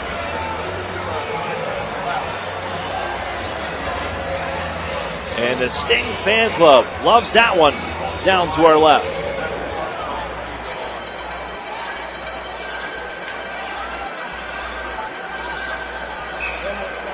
Jordan Ernst, just enough to spring past the Otters defense. And lets the wrist shot go from the left wing side. That beats Murphy stick side. 1-0 here. As I try the near boards again, offside this time around. With Hatcher and Ang unable to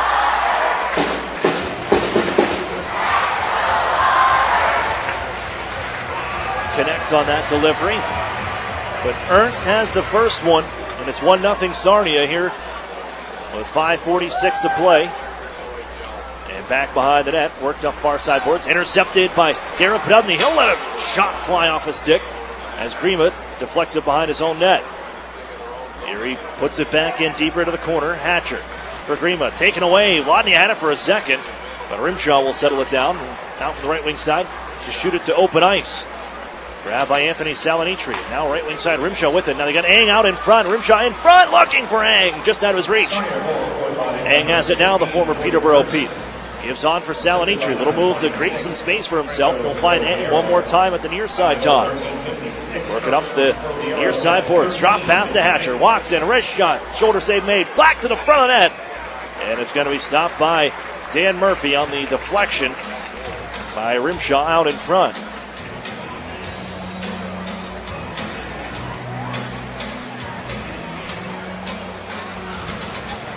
That's going to be Ernst's third goal against the Erie Otters this season.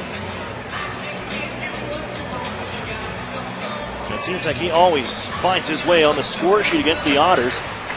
since leaving the NCAA route last season and signed as a free agent out of training camp. And then joining the Sarnia Sting and the OHL.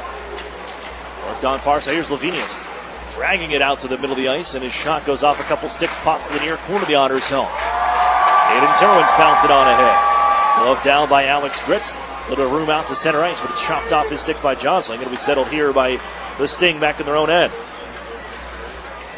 Cam Deneen with it now, former North Bay Battalion. Skates down right side. And a nice pass ahead. Finds Josling. Drop pass. Lavinius with it. Wrist shot. Sticked away by Murphy to the near boards. And charged ahead by Alex Gritz. Lost the puck here. Kept alive by Josling. And back to Deneen, who enters into the offensive zone. Wheels in behind the Erie goal to the far side corner. Tuck it out in front. A tie up here. Loose puck kicked away by Erie. And it's going to be nudged out forward by Yetman. And now Christian Gurney skates it ahead. A stick knocked out of the hands of Yetman. And Calvis will go to the penalty box. The automatic slashing call. He's upset with that one. It was right in that area where you had a player reaching with one hand on the stick and you come down on it. Pretty easy to kind of knock right out. That's Calvis. That's what he's trying to say right there. But it's an automatic slashing call. Erie's first power play of the evening.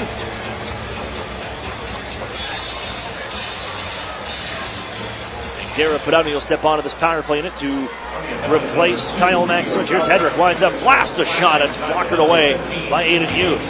Lodnia planted on the far side wall by Hatcher. Puck still loose here up near the circle. Grabbed by Lajeunesse. Hedrick just throws it out towards the front of the net. That's going to be off, blocked by the defense of Sarnia. And trickles out to center ice and settled down by the Otters. They'll look left wing side. Lodnia, power play goal last night. Erie scored power play goals in 5 of the last 20 opportunities. This one skipped out to center ice one more time. It's 25% over the last 7 games, the Otters power play unit, including power play goals in each of the last 3 home games. Podubny, right side, wrist shot. That's off a stick high. Bounces on to the far side wall. Guided up the boards by Lajeunesse to Hedrick. And now, Garrett Podubny on the right circle. Float it down low, Golod in front. Here's a try for Lajeunesse, and he couldn't get the stick on it. On the dish to the front, and it's back out to center ice. Lodnia picks this one up after Lajeunesse carried it in. From the circle, out up top, Hedrick. Slid on for Garrett Podubny. Wrist shot. Scores! Cheat up from the feet up. It's Garrett Podubny tying the game at 1 with the power play goal.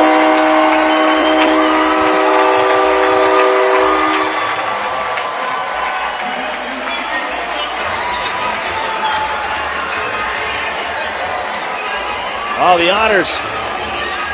Garrett Podubny steps in and replaces Max Simovic, who's not available here tonight. Out with an upper body injury, and Podubny absolutely wires this one from the right wing faceoff dot and ties this one up 1-1.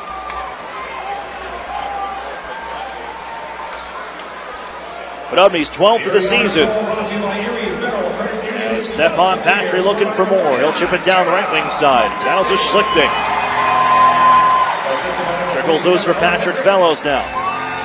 Turns it towards the goal. That will float wide. As Ryan Martin looking to keep this one in. Kicks it alive. Poked away. Here's Fellows with it. The man in front. Fellows shoots. Blocked. Still loose. A drive. Lifted just high by Stefan Patry. Glove down to the near corner. Schlichting will find it back behind his own goal. Launched out to center ice. It's trickled into the Otters zone. Beamish after it. 2 Sting on him. Pizzetta has it. Out of the far side circle, Pizzetta turns and wires one just wide. Settled by Kyrou.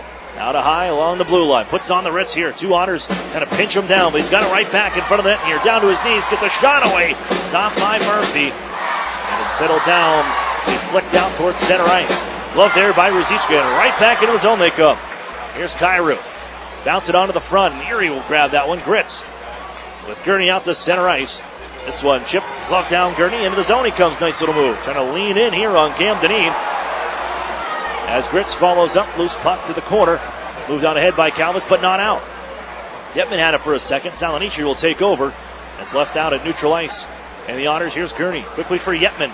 Speed into the zone. Lots of sticks around, swarmed by Sting. Erie will find it on the far side wall as Gurney trying to get it towards the front. Shot is off his stick and carried ahead by Sarnia. Left wing side. Here's Drake Grimshaw. Put it through the front. Blocked there by Jack Duff. And he'll get the motor going. Duff out to center. Right side for Yetman. Chip in chase, and Jack Duff will be the first one to it. On for Yetman. Man in front is wide open. It's Grits. They give that way. Not much on the shot. Caught with the heel of the stick into the final minute of play here to 1-1 hockey game. Garrett Podubny just tied it up for Erie on the power play. Golan after it. Sting all over him, but Garrett Podubny finds it again. Cuts to the front. Trying to get the shot off. Bounces off his stick. Another one from Podubny. From the circle. Stopped by Hughes. With 41.3 left in the first period. Garrett Podubny having himself a first.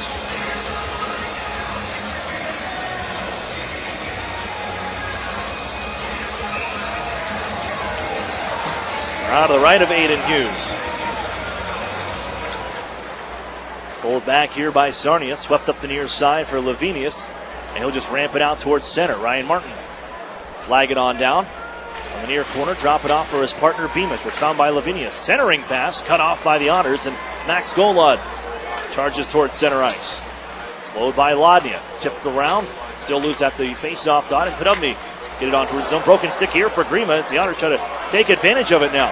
Poked along, down to 13 seconds left. Erie gives out in front. It'll be intercepted. And worked on ahead. Hugo Lavinius towards center. And into the Otters on the left wing side. Got 5 seconds remaining in the frame. Got to get it towards the goal. Lavinius cuts out to the circle. Bouncing play. Found by Schlichting. Backhander won't make it on goal. As time expires on the first.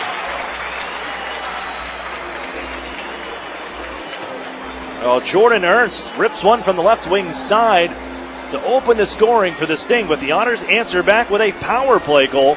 Tie things at 1. Through 20 minutes of play. We'll step for a break.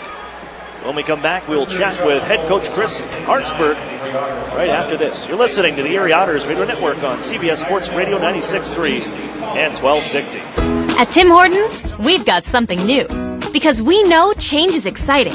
Change is good. Change is delicious.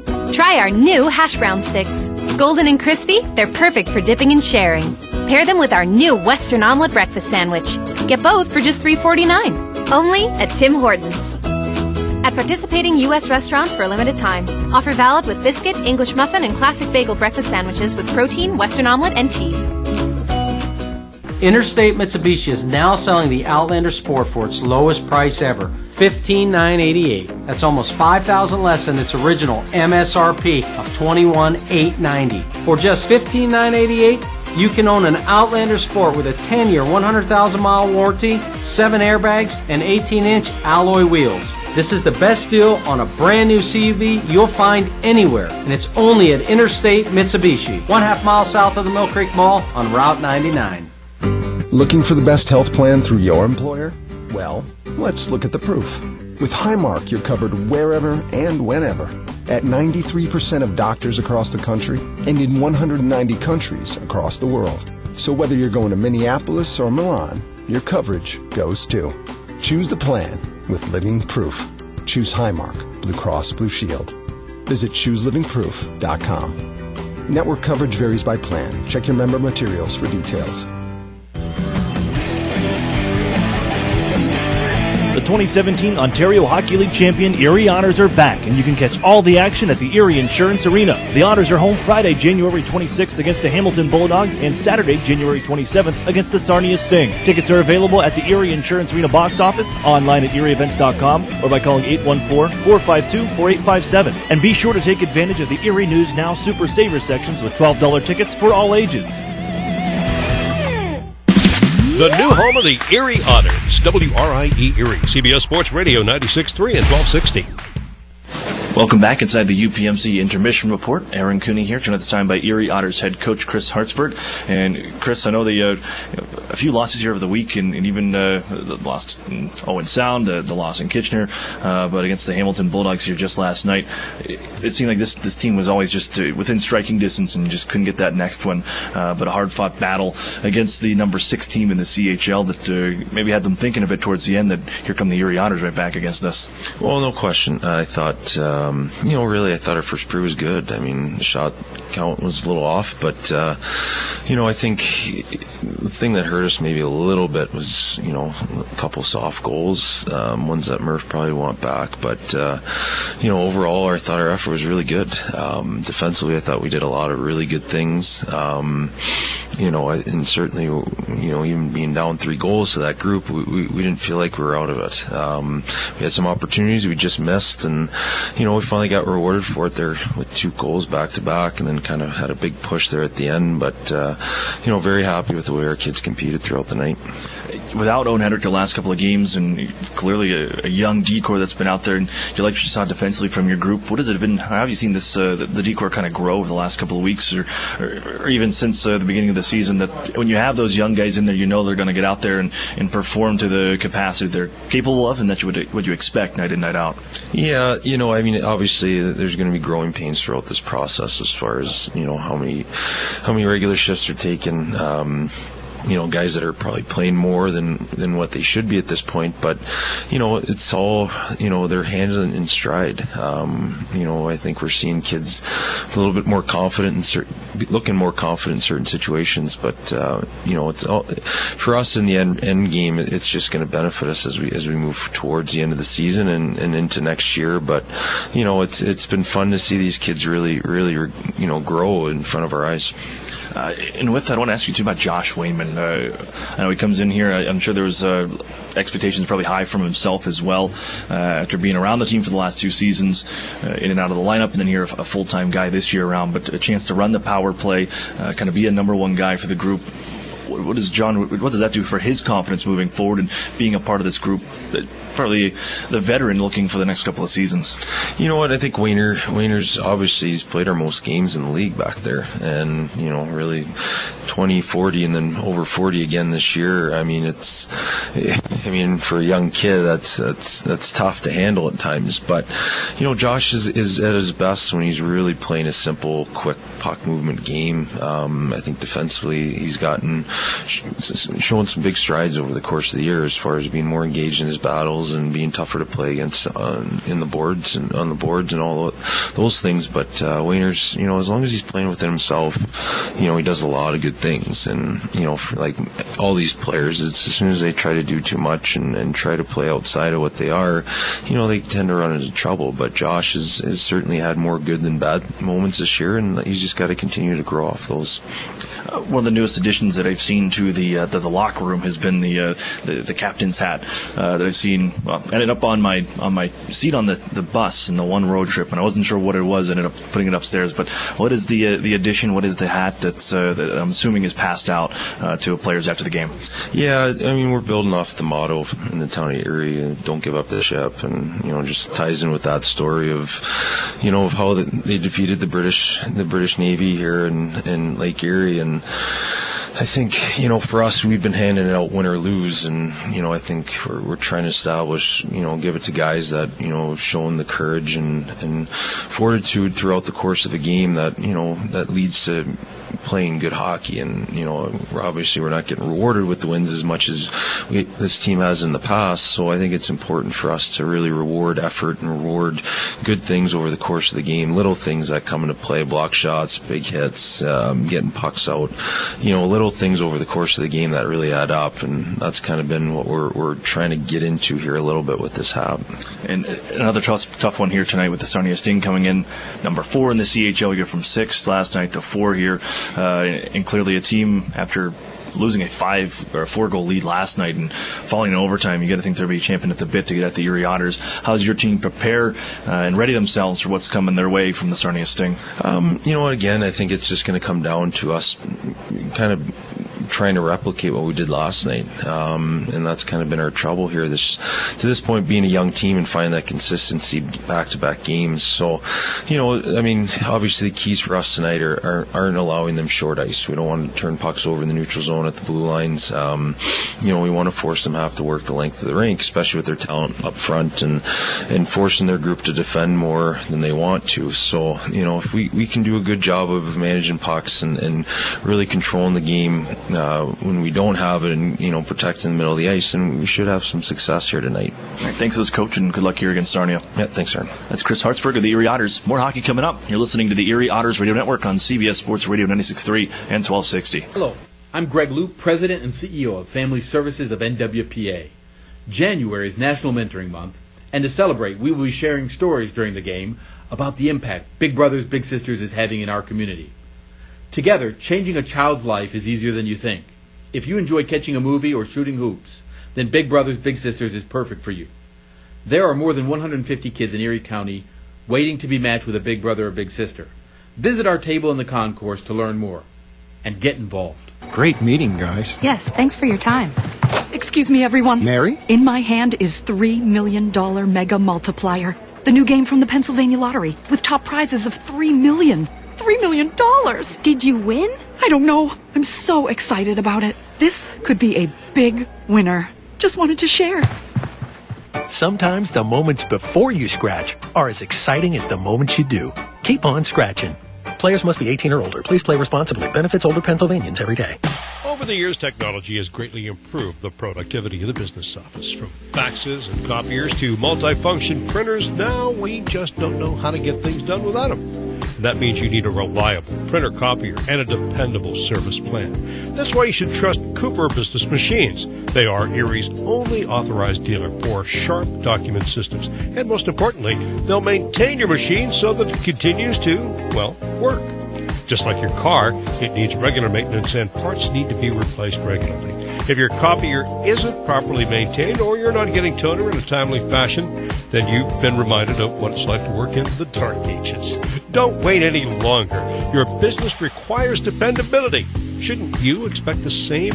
Cooper Business Machines, Erie's only authorized sharp dealer and service provider, helping you get back to business since 1980. Online at cooperbusinessmachines.com or call 456-7585. Looking for the best health plan through your employer? Well, let's look at the proof. With Highmark, you're covered wherever and whenever at 93% of doctors across the country and in 190 countries across the world. So whether you're going to Minneapolis or Milan, your coverage goes too. Choose the plan with Living Proof. Choose Highmark, Blue Cross Blue Shield. Visit chooselivingproof.com. Network coverage varies by plan. Check your member materials for details. The new home of the Erie Otters, WRIE Erie, CBS Sports Radio 96.3 and 1260. Welcome back inside the Erie Insurance Arena. I'm Hallie Hutz with the UPMC first period intermission report. The Otters came out strong to start the first, with Laduness registering just the first shot on goal over a minute in, although the Sting got rolling and recorded the next 4 consecutive shots. The Otters' second line had a great shift 5 minutes into the period, but Sarnia's goaltender Aiden Hughes was solid in net to weather the storm. Hughes made a huge save at the halfway mark of the first to stop a goal, getting his left pad out just in time to make the stop on a puck that was on a beeline for the back of the net. Moments later, Owen Hedrick, coming off a 2-game suspension for a slew-footing match penalty against Owen Sound, took the first penalty of the game, a high stick on Sperviero that sent the Sting to the power play. The Otters had a solid penalty kill, and Hedrick got a breakaway coming out of the box, but Hughes absolutely robbed him on the attempt with 7:33 left in the period. Despite the Otters largely controlling play with 6:04 left, Jordan Ernst was able to score for Sarnia off a great pass from Sperviero. Theo Calvis slashed the stick out of Yetman's hands with 4:02 left, giving the Otters their first power play opportunity of the game. Podubny scored with 2:52 left on the power play with an absolute snipe top shutter from a Hedrick pass from the point. That tied it up at 1-1. Shots on goal were 11-9 in favor of the Otters. Now let's take a quick look at the out-of-town scoreboard brought to you by the Sheraton Courtyard Erie Bayfront Hotels, proud sponsors of the Erie Otters. You ought to be staying with the best. It's another busy night in the O with 16 teams playing. Earlier today we had Kingston at Ottawa. That final was 5-4 Frontenac's in overtime. Jason Robertson got the game-winning goal in OT. We have had Oshawa at Hamilton. That final was 5-1 Bulldogs. And we have a couple current games going on. We have Kingston at Flint. Oh, that game's not loading. We'll get back to you with more updates in the second period intermission report on those. You're listening to the Erie Otters Radio Network on CBS Sports Radio 96.3 and 1260. Stay tuned. We've got the second period in Erie coming up next. Hi, this is Ed Rendell. I've got to admit that I was sort of a dinosaur when it came to using social media. But my son found Epic Web Studios, and we began working with them. And they've done an incredible job with us. They've significantly increased our followers on Twitter and Facebook. They make sure that we put up the right things. They capture every good thing that I've said or done on TV and get it out real quickly. And it's been just a revelation to me, and they've been tremendous to work with. Don't be a dinosaur. Call or text Epic Web Studios at 814-746-6987. As more and more companies offer their employees a choice of health plans, more and more people are deciding UPMC Health Plan is the best choice. With affordable in-network access to UPMC and other doctors and hospitals in your community, plus award-winning customer service, it's no wonder UPMC Health Plan is the fastest-growing health plan in the region. So when your employer gives you a choice this year, make the choice more and more people are making. Choose the best. Choose UPMC Health Plan.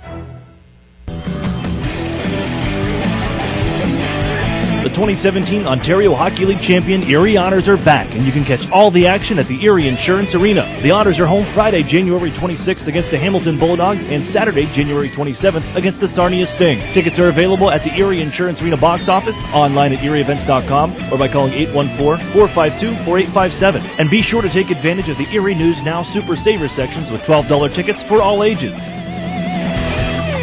The Titan truck. It's built in America, and it has America's best truck warranty. 100,000 miles, bumper to bumper. So if you want a powerful, full-size truck covered for the long haul, or just for the sheer fun of driving it, stop in to see the Nissan Titan. Now, $7,000 off its MSRP or 0% financing for 72 months. And in northwestern Pennsylvania, it's only at Interstate Nissan. 2 or more available at this price. VIN HN 537816 or with approved Tier 1 and NAC credit.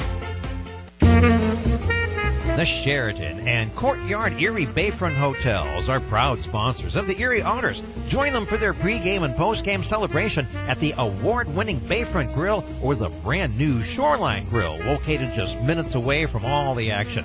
Let them help you fuel up for the high-energy game with their extensive menus and craft brew selections. You oughter be dining with the best.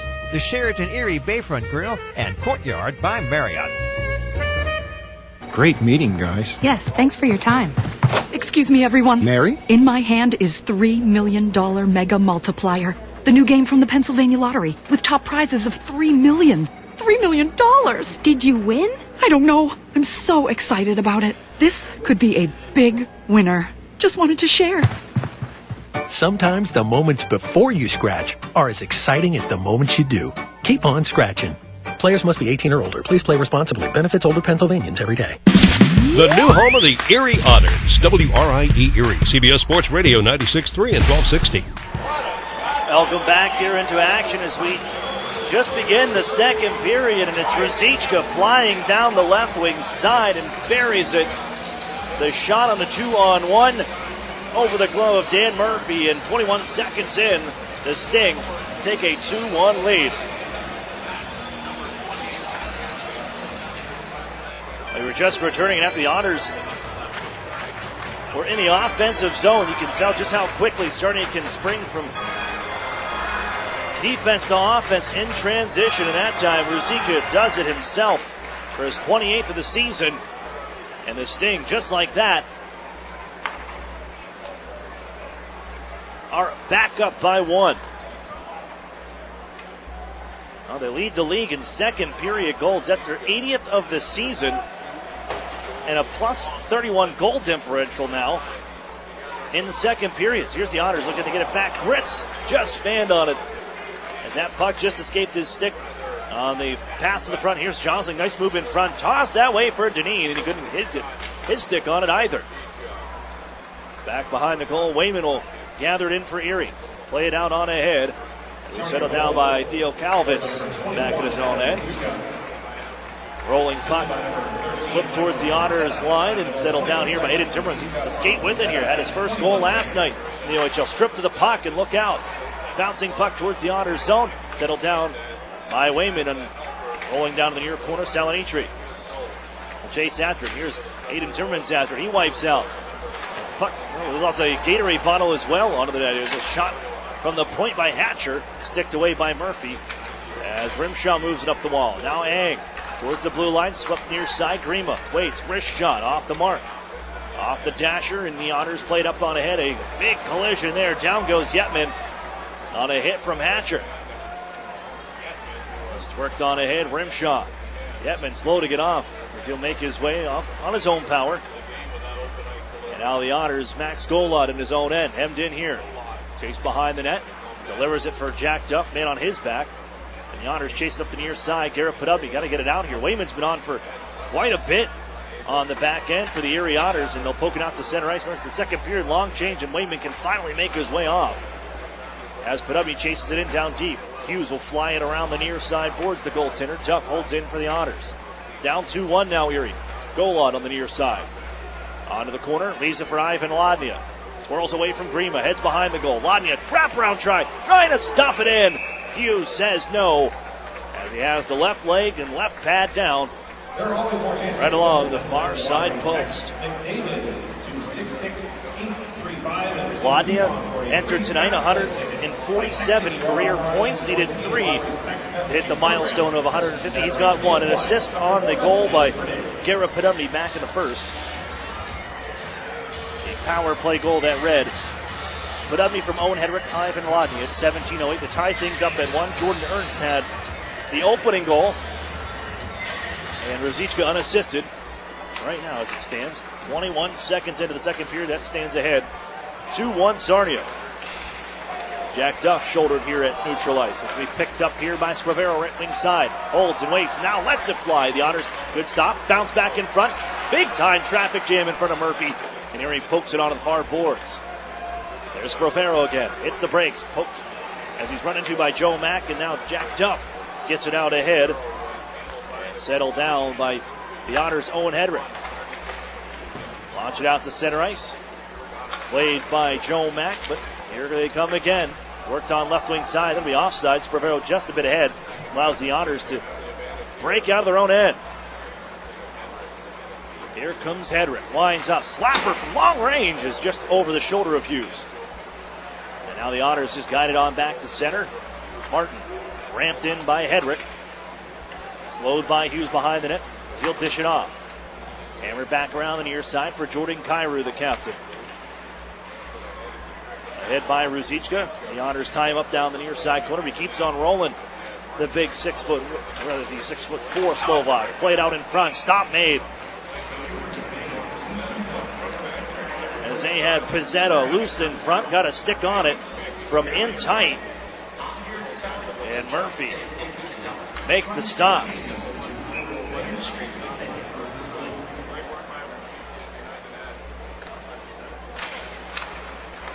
One into the Otters corner. Beamish takes over. Fires it out ahead for Fellows. One more to Fowler. Lajeunesse sets the front, trying to drop it off to Fellows. Shoots it. Save made, rebound. Oh, what a stop by Hughes as he lays out to his left to rob Troy Lajeunesse of his first goal as an Otter.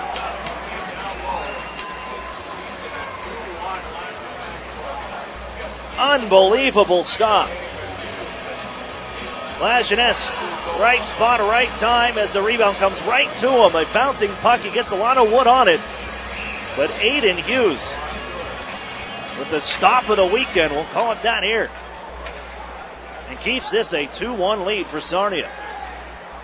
Here's Josling, his left side, wrist shot. A stop for Murphy on the quick counter by Listing right after the draw.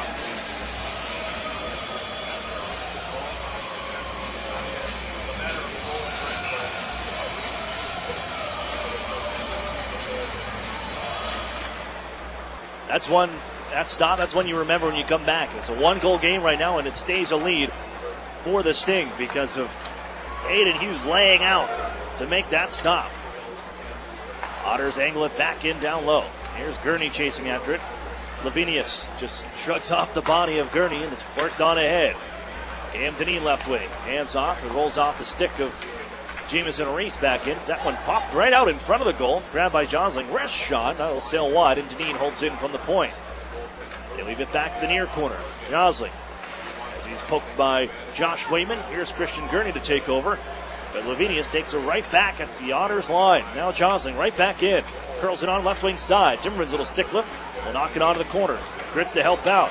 Ducks the check from the big 6'3", 224-pound Swede. As the puck worked on the far side as Josling drops it back behind the Erie goal one more time. Wayman for Timmermans. Kind of got stuck in his skates for a moment there. Able to fish it out, and Gurney played up the near side boards. And the Otters launch it all the way down. This will be an icing call. And Erie unable to change. With 14:34 to go here in the second. The Sarnia holding to a 2-1 lead. As Rosichka puts him up ahead by one. And then Aiden Hughes keeps it a 1-goal lead. With that huge save just moments ago on former Sarnia Sting, Troy Lajeunesse. Point try, snagged at midair by Murphy. Hold on. Now the Otters can make a swap in personnel. And as the Sarnia Sting, they're going by goals per game, ranked second just behind the Sioux Greyhounds, but they have more goals for on the season. Coming into tonight's action, 214 goals scored by the Sting. 210 by the Greyhounds. Floated on to Hughes from long range. He holds on, some pushing and shoving after the fact. Max Golod mixed up in there. As they're separated, and the face-off will be to the left of Aiden Hughes.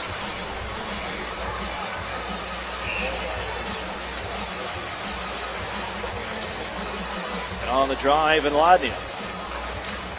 Played back, Podubny at the face-off. The shot off a stick wide.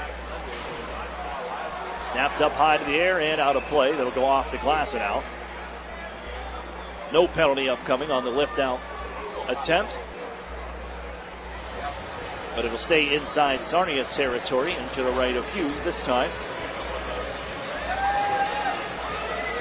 The Otters looking for the equalizer here, down by one in the second period. 14-14 to play. Ladia now has it. His shot blocked. Still loose. It's poked on ahead. And out goes Provera. Gets across the line, but the puck did not. Offside as he brings it in. He had two men ahead into the Erie zone. And the Sting will make a swap here. See PJ Adams, Otters associate coach, running the defense. Lots of praise here, especially for his PK unit. And he's liked the last couple of games, as the Otters have really found a consistency with their penalty kill unit, up to 14th in the league at 77.6%. Kept the Bulldogs at bay yesterday. Erie back in the zone. Here's Lajeunesse for Fellows. Back in front for Lajeunesse, and the Otters couldn't get it to him. As his pass was blocked by Sarnia. Held in here by Ryan Martin. He's got a lane now. Walks in, gives him front. He was looking for Fellows on the deflection. Couldn't get a stick on it. Bounced in, down deep one more time. Lajeunesse. He's enjoying playing his former mates. Played on the near corner by the Otters. Patrick Fellows trying to find Fowler. Gets some room here, Fowler. Comes up high along the blue line. Leaves it there for Beamish. Pitch it towards the net. That's off a stick. And floats to Hughes. And we'll snag it out of the air and hold on for the whistle.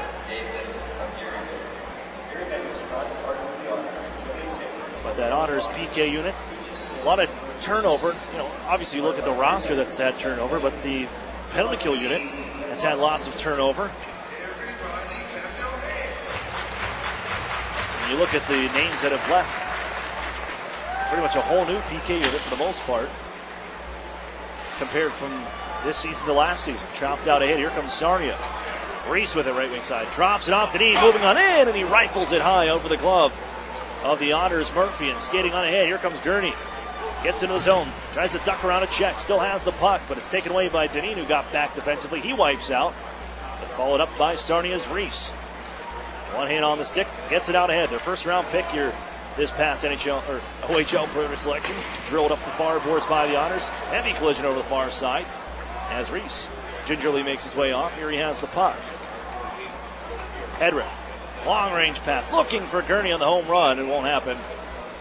A little too much error is results in an icing call. Back is Cam Denis. And the draw comes to Erie territory. Murphy on to the right of Murphy. Otters here on home ice. And travel is going to pick up for the Erie Otters here, especially in the month of February. Starting with next week's trip up north, the Otters will see the Sudbury Wolves, North Bay Battalion, Sioux Greyhounds, and the Otters right at this face-off. Owen Hedrick sends one into the crowd. And a delay of game call now to the Otters.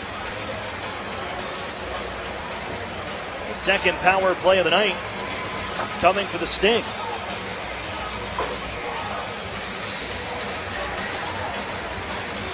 Later on in the month of February, towards the end of it, Erie has the Saginaw Spirit here at home on a Friday. Then they got to drive all the way in Western Ontario because you got to play both Sarnia and Windsor Saturday, Sunday over that weekend. And a 3-3. Here's Sarnia, second power play try. Ang, right wing side. Up top, Deneen. Hands off for a one-time side as Kairu stopped by Murphy. Bouncing puck at the circle. Rosichka gives back to Ang. Left point, bouncing, held by Deneen. Settles it down, leaves it for Ang on the right side. Walks in, wrist shot, stave made. Murphy, he'll hold on. 24 seconds off the Hedrick call. As Hedrick's in the box for a second time tonight.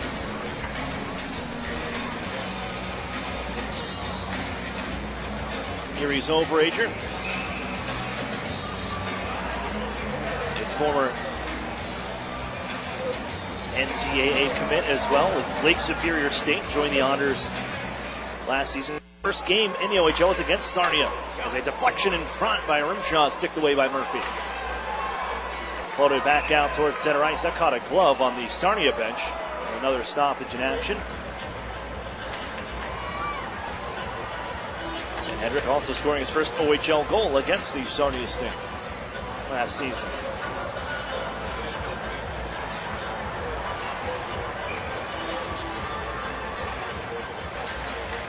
Draw pulled back by the Sting, and they'll work it right side. Ang right back to the Otters center ice logo.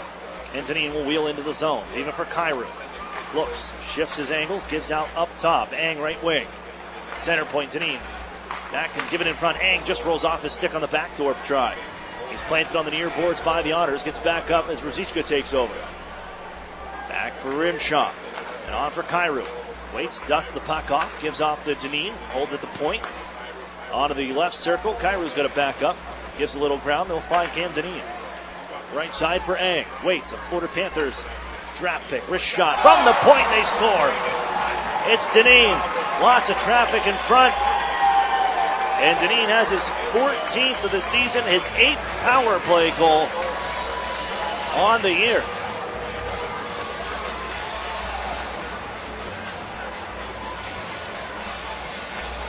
(3-1) Sarnia with the power play tally. There you had Rimshaw providing the screen right in front of Dan Murphy. And it's got to be cautious. I know the Otters, they've been watching Jordan Kairu tightly here tonight. But out at the point, seeing ice shot from Cam Deneen makes it 3-1. As it's brought in again by the Sting, Schlichting pokes it to the corner. Braden Guy runs into Josh Wayman with the puck on for Wayman once more on a play by Aiden Timmermans. Here's Emmett Sproul. He's shoved on down the near side. But it's in down deep. Stefan Patry. Poke check by Schlichting. Holds out of the near corner inside his own territory. Patry back after it. He's planted along the glass again, but the Otters keep poking that puck loose. Finally worked ahead by Guys. Rivero. Flick it towards the Otters line. Gathered in by Ernst, but had it poked away. Got it back now. Flips off his stick. The Otters, 2 men on him trying to poke it away. Ernst now, his goal here tonight. He's got points in every game against the Otters except one in his OHL career. Give him 4 goals and 7 points total into his 7th matchup. It's Rivero up the near side, inside Erie territory. Looks for Grima at the point. Given left side. Hatcher, wrist shot, shoulder stop. Picked up by Lavinius.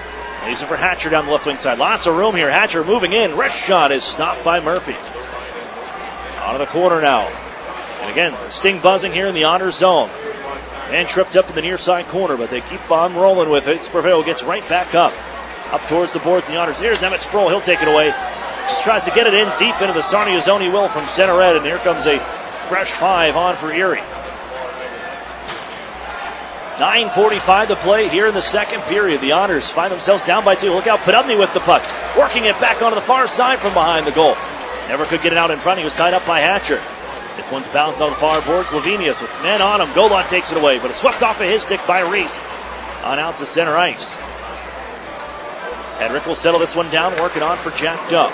Slid out to center again, and here comes Ivan Lodney with some speed. Man to his right, Lodney deeps around, puts a shot on goal, and it's blocked away by Hughes, who's without a paddle right now. Josling gets around Jack Duff. Hedrick after to the near side corner of his own end. Lavinius loses his stick, picks it back up, and has the puck with it back behind the Erie goal. Shoved there by Duff. They run into the referee as well. Brought near side by Reese. Calvis calling for it. Throw it to the front. Erie blocked it as Max Golod just flies this one towards center. Picked up by Lodney, and here come the reinforcements behind him too. Deneen pokes him into the corner. Over on the right side of the Sarnia zone. Golod will fish it out. As man open, here's Duff. Wrist shot off the crossbar and out. And it kicks onto the near boards. Duff that close to his first OHL goal. Here's Josling's wrister back the other way as they counter. Stick by Murphy to the corner. Angle back out for Calvis. Hops over his stick, and it's on to neutral ice. 8:25 to go. As the Otters look how they poke one loose, and Golod's still after it. I was waiting to see if they were going to call offside, and they do. Hooper was there. Erie was changing during this action on the play. All right, fans, pucker up and get ready for the Delta Sonic Kiss Cam. But the whistle will sound midway through the second period. Sarnia jumps to a 3-1 lead. I don't know if we can get a look at the overhead. They'll do the kiss cam.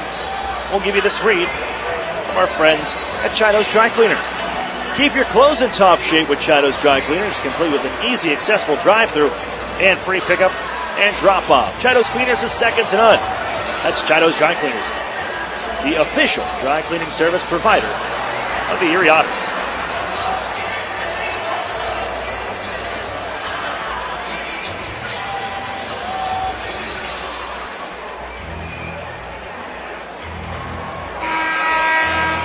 Here's the replay that we were looking for. Golod is going to find Jack Duff right here in the slot, and the wrist shot off the bar and out.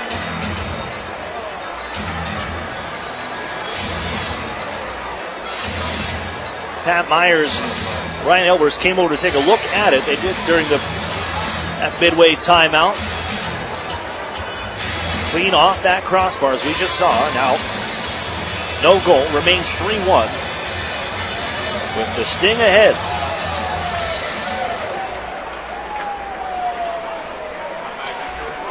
$12 points back of the Sault Ste. Marie Greyhounds after falling last night in overtime. That snapped their 7-game winning streak. Now looking to keep pace. The Greyhounds taking on the Barrie Colts on home ice tonight. Here's Luke Bemis. Trying to shake away from Jonathan Eng. And Eng right on his back, able to take the puck away and move it back to his blue line. Calvis settles it down there under 8 to go. Here in the second frame, 3-1 Sarnia. Launched on ahead. Knocked off the shin pads, of the Otters' Ivan Lodnia. Now loose out at neutral ice here as Ryan Martin trying to poke it away. Keeps on moving. Here's Martin. Gets into the zone now. Drops it off for Golod, and it rolls off his stick to the corner. Runs there with Cam Deneen. Floated up the far side boards. Knocked down with the glove and brought out ahead. Here comes Salinitri. Right wing side. Drop it off. Hit a skate. That was blocked by Martin, but still gets it on towards the near side corner. Fished out by Lodnia and dropped off for Wayman. Back to center, Lajeunesse has some room to skate. And leaves it there for Max Golod, trying to hand right back for Lajeunesse. Off a skate of Schlichting. And Aiden Hughes is there to settle it down. Aiden Hughes comes in, backup duty. With Justin Fazio getting the night off. Which doesn't happen too often. Second most minutes played in the OHL as a goaltender. 2,278, but Hughes steps right in here, and he's been excellent tonight. Here's a backhand from Fellows, and Hughes again says no.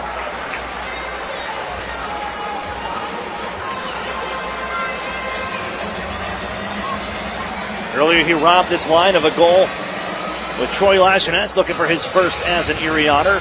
Sprawling out to his left, he made the stop and also stopped Owen Hedrick on a breakaway coming out of the penalty box back in the first period. Face off wing Lajeunesse all the way to center ice. Wayman, Fellows bouncing puck. Gathered back in by Ruzicka. He has them ahead. Lofted on the far side. Pizzetta down to the far side for us. 99 career points for Pizzetta, looking for 100. And the Otters taking off the far boards. Wayman out ahead for Patrick Fellows. He'll shoot it in off the near side. 6.5 to play. It's moved by Hughes around the far boards. Gathered by the Sting. Here they come. Center ice. 4 men strong. Ruzicka peels off left wing side. Floated on for Kairu. Trying to pick it up off the near side boards. That'll be poked away by Wayman. Here's Fowler with Grits in tow. That's taken away by Sarnia. Jam right back up the near boards. Grits will pick it up here. Man, just on. They can't get it to him. Nice hand-eye coordination by the Sting. As on back was Alexander Hogue to keep it away from the man just on the right wing side and Chad Yetman. Grima's blast from the blue line. That sails high off the end glass. Bravero now. Out of top the Otters' far side circle. Pushed in back deeper. Jack Duff is there. Shoved by Spravero. And worked out towards the point. Erie deflects it that way. As Hatcher steps into Yetman. Erie's still trying to clear. Finally moved out ahead by Chad Yetman. Him and Hatcher reacclimated once more. Here comes Sarnia one more time. He'll just rattle it around to the far side. Ernst runs into Owen Hedrick as Yetman able to get it off across the blue line. Sweep it out towards neutral ice and out at center. Here's Bravero again. Taken away by Gurney into the zone for Grits. Off his back end. Kept by Gurney. Now Grits. In down deep. Hammers there with Grima. Man in front. Can't get it to Gurney. Taken away by Nick Grima, but not out on the attempted clear. Timmermans holds in, but it's grabbed by Grima again. Man out ahead. Here's Ernst. Into the Otter zone. Hit by Duff into the corner. Followed up, though, by Grima. Man in front. They can't get it to Bravero. Intercepted by Timmermans. Here comes Erie. 4 men strong. Sproul drops it off, looking for Timmermans. Overskates, still picks it up. Flick it towards the net. Never made it on goal. Timmermans holds in once more. Left to the corner. There's Patry. Hit by Grima. Sproul looking. 4.5 to go. It's floated towards the line, not out. Martin keeps it alive. Dishes on far side corner. Here's Patry towards the circle, reaching for it, but it's going to be taken away by Sarnia. And here they come. Down left wing side, thrown out in front. Lavinius looking to move it on for Sean Josling. Just couldn't get the tape on it to get it on goal. Now Calvis pestered by Sproul. That'll get to center. Followed up by Stefan Patry. Even for Sproul right wing side. Wrist shot from long range. And Hughes says no. And we'll hold on for the break.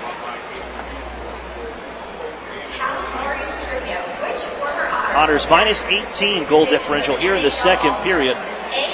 Looking for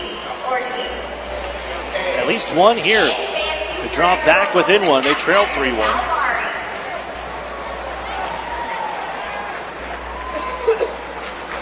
With Ruzicka and Cam Deneen on the board here. In the second frame, Rimshaw out to center ice. His pass intercepted. Max Golod. 1-on-4 towards the line, but it's going to be grabbed once more, and Deneen settles it down. Leave it on for his partner, Schlichting. Out the head to center ice. Skips over his stick. Ladnia now Golod. And Garrett Podubny, the goal scorer for Erie. Twirls around, drops it off, looking for Ladnia. Intercepted by the Sting and bounced ahead for Rimshaw, left wing side. Reaching here is Martin. Brought on the near side corner by Drake Rimshaw. Holds. Floats it on down. Stepping in front of the intended receiver is Garrett Podubny. And pass to center ice for Ladnia. Erie on right wing side. Might have been offside there. But that Golod may have been a step ahead, but Erie all good as the call on the ice here. Ladnia is still with it. Not high. Floated towards the net. Kick save made. And Hedrick will pick it up on the near boards. To Golod down low. Working in the office. Max Golod, 10th in rookie scoring. Bounce one towards the net. As Podubny got it towards the front. And again, it's Aiden Hughes. Loving it down. And he holds on. Was the 28th ranked North American goaltender last season. Heading into the draft, Aiden Hughes did not get selected. Of course, eligible heading back in again. 18-year-old this year. Rimmed around to the far side. Sarnia Works out ahead. Jack Duff cuts one off. Out of center ice, followed by Grima, then taken away by Fellows. He finds Hedrick back in his own circles. 2:45 to play here in the second. 3-1 Sarnia. Duff's pass was off the leg, and now settled again by this thing. Duff put a dent into the crossbar earlier this period.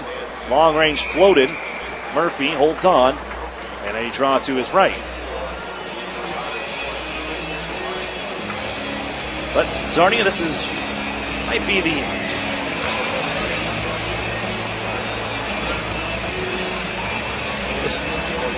had some trouble holding on to leads. Heading into third periods. Might just be right there. Here's Lavinius. Shank the shot.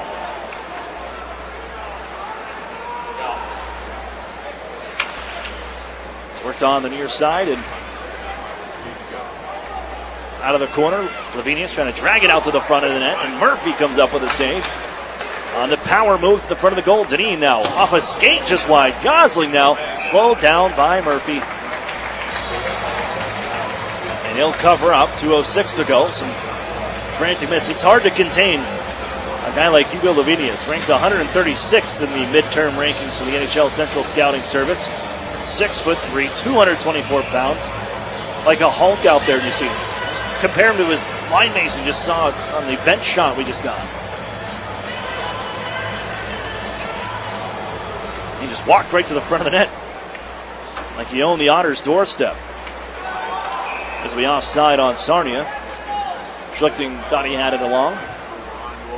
With 2 minutes to go.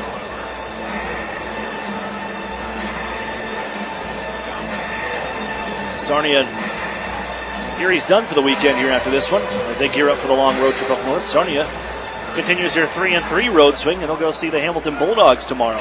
Quite a showdown there. Here's Kyrou into the zone, right wing side. Waits, and it's poked away by Luke Beamish with some great patience. Ahead for Hayden Fowler of the Otters. Floats one on down the near side glass. Schlichting trying to step in for the Fowler, stays with him. Forces the play to Beamish, who holds in. Lajeunesse after it. On the far half wall. Ties up Kyrou for a second, but he goes charging back the other way and creates a odd man rush. Rosica cuts across the ice. Wrist shot. Hits the post. He'll be held in. Here's Schlichting, center point area. Traffic to the front. Floated towards the goal. Murphy comes up with the stop. And, oh boy, Murphy's going to hear that ringing for a while. A heavy shot. Rosica, he can let it loose. Goals in 5 straight games now for Adam Rosica. 4th round pick of the Calgary Flames. Erie controls that to the draw, floated back down ice. It's off the stick of Spravero, no icing here. Ladnia trying to chase it down with Cam Deneen on behind the goal. Poke to the near side corner. Jack Duff lumbers on in, he'll keep it alive. Now Golod out of the near side. Still battling away, Ladnia finds it. Holds, comes up high, now cuts across, top of the circles, wrist shot, blocked by a stick, rolls onto the corner. But Upney wipes out. Up the near side, as Jack Duff trying to keep it alive. It's back towards the Otters zone on a play by Ladnia. Hedrick. Out of goal on right side. Across the line, here's Podubny trying to get a shot away, off a post, circles towards the goal. And the Otters send it just wide on a try by Golod. So the shot by Podubny skipped off his stick, and then bounced, changing the angle. Erie still has it here. Working offensively. Half a minute to play in the period. Golod on the far side. Turn around by Spravero. Gets around one of them. And then Deneen steps in also. Still rolling around behind the net. Prodded on along. Spravero will find it. And just rip it up off the glass. This could be an icing call. Ernst is on his horse here. And Murphy forced to play it. Here's Duff in the final 12 seconds. Podubny, they got enough in the tank here. Look out, Erie coughs it up. He brought in left wing side. Pizzetta all alone. Goes the backhand and he scores. Pizzetta just on the swap. Picks up the errant pass from Gareth Podubny. And he goes on to the backhand and beats Murphy on the glove hand side with 5.4 on the clock. And Pizzetta, who had an assist on the Rosica goal for his 100th career point, give him 101. But the Otters want to know if this will stand. Because you got to look and see. That's all a termination by the linesman. with the change of personnel inside the Erie zone. The Otters are huddled up at their bench. They believe it was offside, but it will be under review. Let's see if we can get a couple looks at it. This is all just a judgment call, I believe, by looking at when is it determined that he's off the ice and he's no longer in the play. That's what we're looking for. No, gonna go forward. Here we go. As Duff works it up the near side, Penalty throws it back to his own end. And that is... So it doesn't matter where his skates in, because it depends on if that change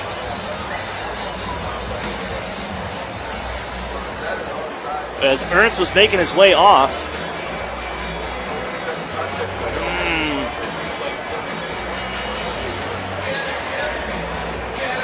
That one's tight, because you can still see Jordan Ernst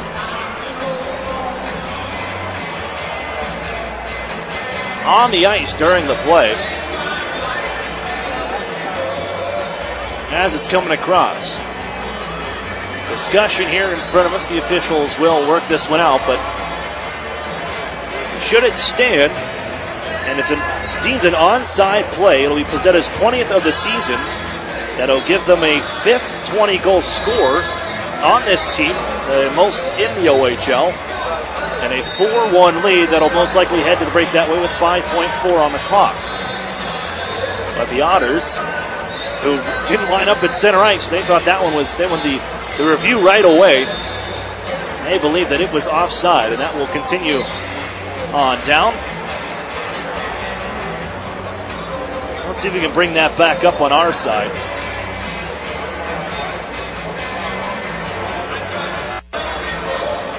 On the TV, guys, if we can go to the crowd shots on the Jumbotron, and if we can bring the replay back on our side, I'd love to see. It's either going to be a 4-1 lead or a 3-1 lead, depending on this, if this Pizzetta goal will count. There we go. I think we're going to get a shot here.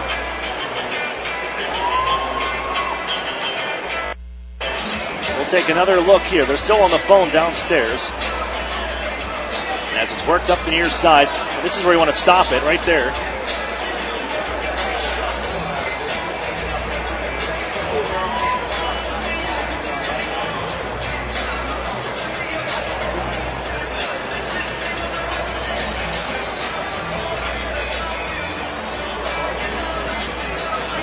Because really, if the Otters throw it into their own end, it's not offside. But it all depends on what the call is here with who the legal man on the ice is.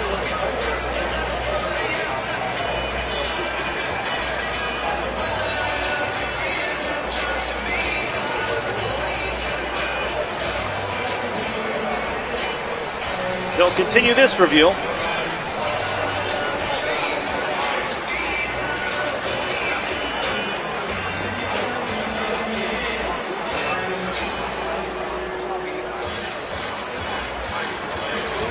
The next time the Otters will be on home ice.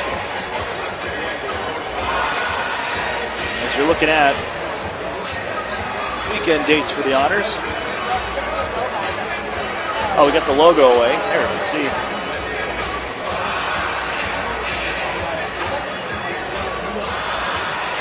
Continue to get looks on the TV side. You be the judge. The officials continue to work on this review.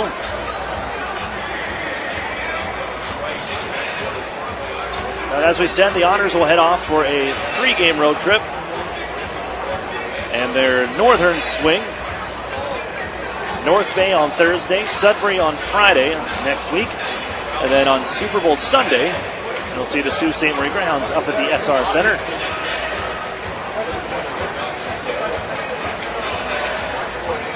And then the following weekend, another 3-3. They'll stop first up at the Budweiser Gardens on a Friday night before seeing the Sioux Greyhounds come here. The return of Taylor Radish and Jordan Sambrook on Saturday, February 10th here at the Erie Insurance Arena. Tickets, of course, always on sale at the Erie Insurance Arena box office, erieevents.com. And the following day on Sunday, Erie will welcome in the Mississauga Steelheads for an OHL final rematch from 2017. That's a 2 p.m. start here at the Erie Insurance Arena.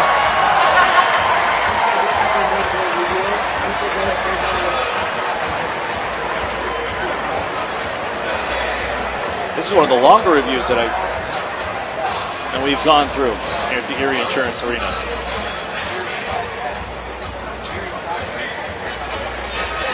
I didn't put the timer on, so I can't tell you exactly going on.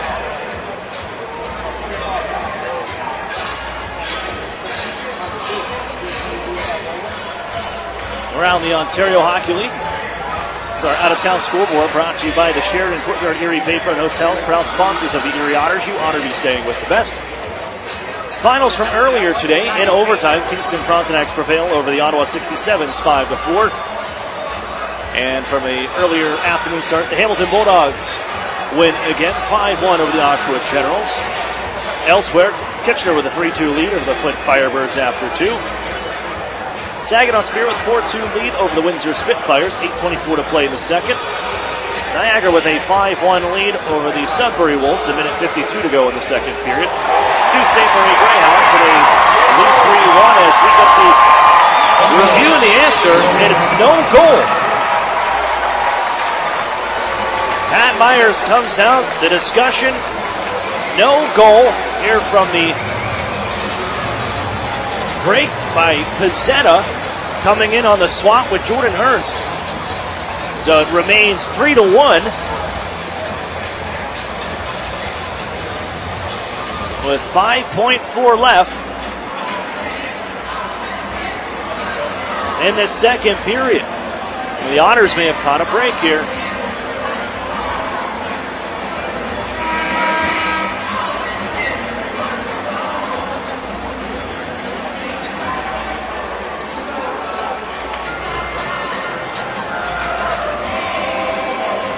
They got to put some time on the clock, too. 9.5 remains in the second. No goal on the break for Pizzetta, coming off on the swap. And the Otters now is brought in by Fellows the other way. 3 seconds left now, taken away by Kyrou. They'll try to get in the zone. Ruziska drags him, hands off, but time expires. On the second period, lengthy review. They go to take a look. Deemed no goal. It remains 3-1 after 40 minutes of play. Rosichka, Zanin with the sting ahead for the Otters. Within striking distance again, down by 2, heading in to the third period. We'll step for a break and we'll chat with a pair of Erie Otters from our Otters Hour show. We'll hear from Daniel Murphy and Max Golod next. You're listening to the Erie Otters Radio Network on CBS Sports Radio 96.3 and 1260. Interstate Mitsubishi is now selling the Outlander Sport for its lowest price ever, $15,988. That's almost $5,000 less than its original MSRP of $21,890. For just $15,988, you can own an Outlander Sport with a 10-year, 100,000-mile warranty, 7 airbags, and 18-inch alloy wheels. This is the best deal on a brand new CUV you'll find anywhere, and it's only at Interstate Mitsubishi, 1/2 mile south of the Mill Creek Mall on Route 99. The Sheraton and Courtyard Erie Bayfront Hotels are proud sponsors of the Erie Otters. Join them for their pregame and postgame celebration at the award-winning Bayfront Grill or the brand-new Shoreline Grill, located just minutes away from all the action. Let them help you fuel up for the high-energy game with their extensive menus and craft brew selections. You ought to be dining with the best. The Sheraton Erie Bayfront Grill and Courtyard by Marriott. Great meeting, guys. Yes, thanks for your time. Excuse me, everyone. Mary? In my hand is $3 million Mega Multiplier, the new game from the Pennsylvania Lottery, with top prizes of $3 million. $3 million! Did you win? I don't know. I'm so excited about it. This could be a big winner. Just wanted to share. Sometimes the moments before you scratch are as exciting as the moments you do. Keep on scratching. Players must be 18 or older. Please play responsibly. Benefits older Pennsylvanians every day. Lissa was diagnosed with breast cancer at Allegheny Health Network when she was only 27. One of my nurses dropped me off at my door, sent me a text and said, "You don't need to come outside. There's food for you and your husband outside." And it was like, who does that? Like, that is beyond the level of care that is even required. Anytime I would have like a moment of panic or something wasn't going right, I'd call and they would call me back right away. If they didn't answer right away, it was always my nurse that I would talk to, and she would get an answer for me immediately. Since 2016, Lissa is cancer-free. Caring for all of her life is living proof. Erie's top-rated hospital for women's health is St. Vincent of Allegheny Health Network. Visit ahn.org/allofherlife to learn more or schedule an appointment. Claim based on Quantros 2017 CareCheck's National Quality Rating Database. The new home of the Erie Otters, WRIE Erie, CBS Sports Radio 96.3 and 1260. Welcome back to Otters Hour. I'm your host, Aaron Cooney, and here this time joined on the show by a couple of the Otters, two guys that are living together now, and two rookies with Max Golod and Dan Murphy. Guys, thanks for stopping by. Thanks for hanging out for a little bit here. Thanks for having us. Well, I did want to start with you guys being rookies because we'll start with some of the hockey stuff first, but really wanted to know how you got started in hockey, how you kind of got up into it, and what led you to here to Erie. So let's go first. Okay, yeah, so started out when I was young. Obviously, I had three older brothers who were goalies, and just that was kind of my inspiration. And then played all the way up, just playing rep hockey until AAA and minor midget. And then, obviously, everyone knows, I guess, I was the last pick with Erie's in 2016. Played a year of midget, and then started out this year in Mississauga in the OJ for half the year until I came here. So on your way here, so like I know you and I have talked about this before, but you really didn't have a choice playing goaltender with your brothers just kind of handing down the pads to you, right? Yeah, it was probably more economical for that to happen, which is pretty rare for goalies, I guess. Well, Max, for you, you probably had to go through a bunch of different equipment on the way up, huh? Sort of, but my brother played, but never at the highest level, but he still played just for fun with his friends, and my parents got him his equipment. Well, they actually immigrated from Russia, where hockey is a pretty big part of the culture, and they moved here with not too much money, and they signed him up for hockey, and they bought him skates that were 3 sizes too big, put three pairs of socks on him, and made him go out on the rink and skate. And but the team was nice enough. Some of the parents put some money together and got him a pair of skates, which I eventually used one day as well. So growing up, I'm curious with your background, because I know you speak not only English here, but French and Russian. Yeah. So has that Russian culture really stuck in your family, too, with your parents emigrating over into Canada? Yeah, for sure. It's all the way from the food I eat to the language I speak with them every day. If they call me on the phone, my mom calls me every night, and I speak Russian with her. I speak Russian with my dad. It's a bit different with my brother, but where we speak English, but I use it to talk with my buddies, my Russian buddies who play even in the O here, so yeah. It's wild to think a guy that's real enough with one language, and you can roll off 3 different ones if you needed to. But for you guys going into the draft, what's it like going into a draft year as a 15-year-old and not knowing what the future holds and where you could end up? And did you follow Erie beforehand and kind of were you hoping that maybe this would be the place that ended up picking you? Well, I knew Erie because of Connor McDavid. He sort of put the city on the map, and well, he's an inspiration to many, me being one of the people, and I'm a fan of his game, and so I knew Erie beforehand, and honestly, I didn't have big expectations going into my draft year. I wasn't the biggest guy, and I just wanted to play the best I could and work as hard as I can, and I was lucky enough to get picked up by Erie. And same for me, I guess. It was my first year AAA, and obviously, like everyone else, I guess we all knew Connor McDavid and how good this winning franchise was. And So yeah, same thing. I went in, I tried my best and did my best that year, and just didn't really look at, I guess, the draft as much as other kids were stressing about it. I just tried to play my best, and I guess it worked out in the end. What's been the biggest adjustment, maybe not just on the ice, but off the ice? Because you guys are, you're both dealing with school, you got to come in the morning, and then road trips, mixing with that in. You're away from home. Quite a difference for you, too, switching into the OHL mid-season. But what's been the biggest change for you, I guess, so far? Biggest change, I guess I'm used to being away from home, so I wouldn't say that, but I think you just have to manage your time a lot better. You're on the ice basically every single day, everything's scheduled, and I think you get treated a lot more professionally here because you have to play a lot. You're semi-professional, you have to play like it, so just I think the whole I guess system of everything is so professional compared to other programs. For me, it's probably moving away from home, actually. Murph said that's not a problem for him, but probably that's the biggest thing I need to adjust. I'm a bit of a mama's boy, and my mom takes care of me, and I just spend lots of time with my parents at home, whether it's cooking food or just hanging out. So that was probably a big adjustment, but the road trips are also tough, but I think I'm getting used to it, and I like it a lot. How about living together? So since Murph came up here, you kind of ended up with another billet brother. Yeah. What's it been like for you guys rooming together and living with your billets? It's definitely fun. Our billet's a bit of a character, so yeah, we have fun with her, and we have fun with downstairs. We live downstairs. It's a nice setup.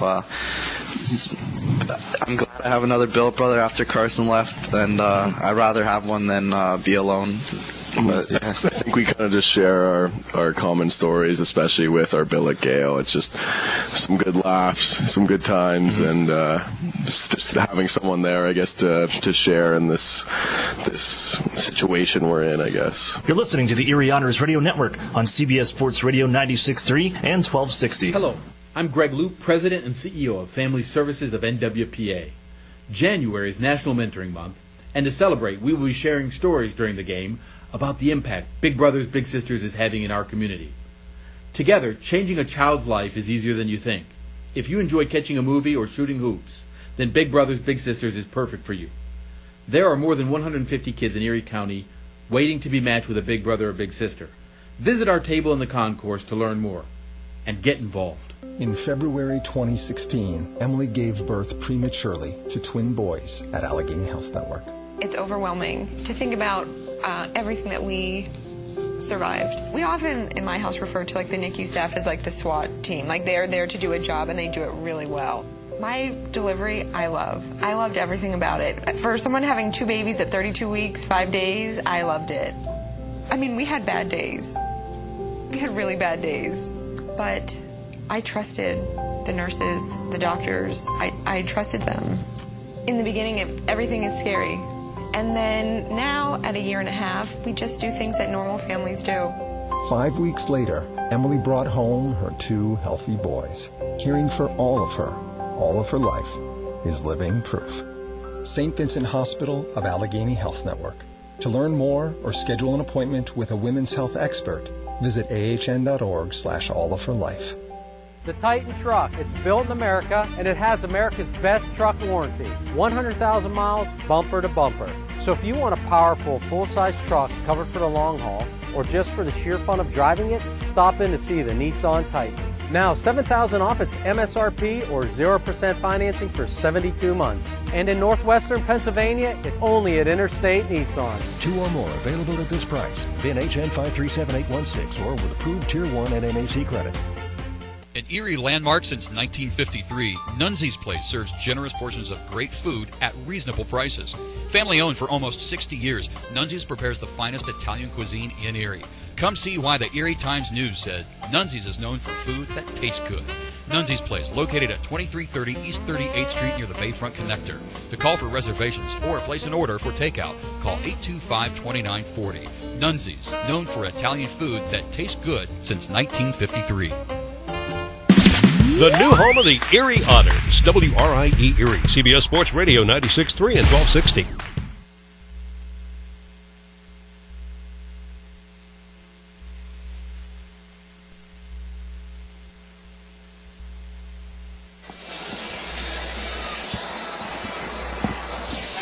Welcome back inside the Erie Insurance Arena. I'm Hallie Hetz with the UPMC second period intermission report.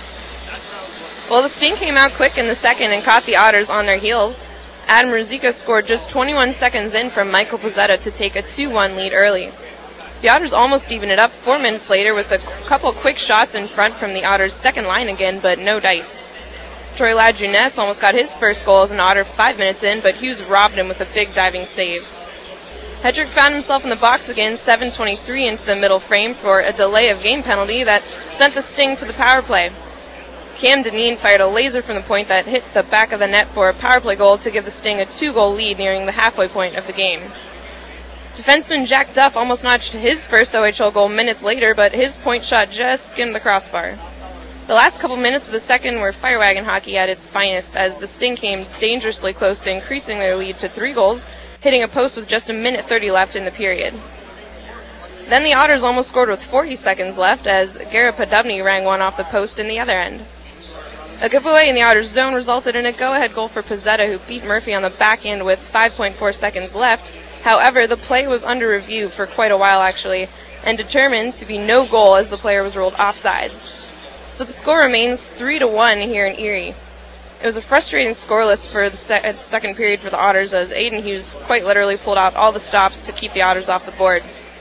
The Sting edged the Otters in shots on goal with 17 in the second for a 2-period total of 26 to the Otters' 23.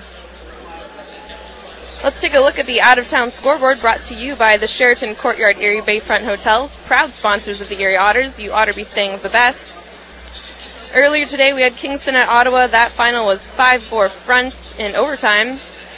Oshawa at Hamilton, that was 5-1 Bulldogs. Now here's an update on the other 5 games currently going on around the league. We have Kitchener at Flint, Kitchener sitting at the top of the Midwest Division. That game is 3-2 Rangers at the end of the second. We have Windsor at Saginaw for a West Division matchup. That's 4-3 Spirit at the end of the second. We have a Central Division matchup in Niagara at Sudbury. That's 5-1 Ice Dogs at the end of the second. And we have Central Division leading Barrie Colts, who are visiting the top team in the league in Sault Ste. Marie Greyhounds. And the Greyhounds currently lead that 3-1 at the end of the second. Jordan Sandbrook with a goal for the Sioux. And we have Guelph at Owen Sound for another Midwest Division matchup tonight besides our own. That is tied at 1 goal apiece halfway through the second period. All right, you're listening to the Erie Otters Radio Network on CBS Sports Radio 96.3 and 1260. Stay tuned. We've got the third period in Erie coming up next. Interstate Mitsubishi is now selling the Outlander Sport for its lowest price ever, $15,988. That's almost $5,000 less than its original MSRP of $21,890. For just $15,988, you can own an Outlander Sport with a 10-year, 100,000-mile warranty, 7 airbags, and 18-inch alloy wheels. This is the best deal on a brand new CUV you'll find anywhere, and it's only at Interstate Mitsubishi, 1/2 mile south of the Mill Creek Mall on Route 99. At Tim Hortons, we've got something new. Because we know change is exciting. Change is good. Change is delicious. Try our new hash brown sticks. Golden and crispy, they're perfect for dipping and sharing. Pair them with our new Western Omelet Breakfast Sandwich. Get both for just $3.49. Only at Tim Hortons. At participating U.S. restaurants for a limited time. Offer valid with biscuit, English muffin, and classic bagel breakfast sandwiches with protein, Western omelet, and cheese. Listen to this. Do you hear that? That's the sound of all the people clicking on your website right now. That's right, crickets. Get a website worth clicking about. Call or text Epic Web Studios at 814-746-6987 and turn silence into this.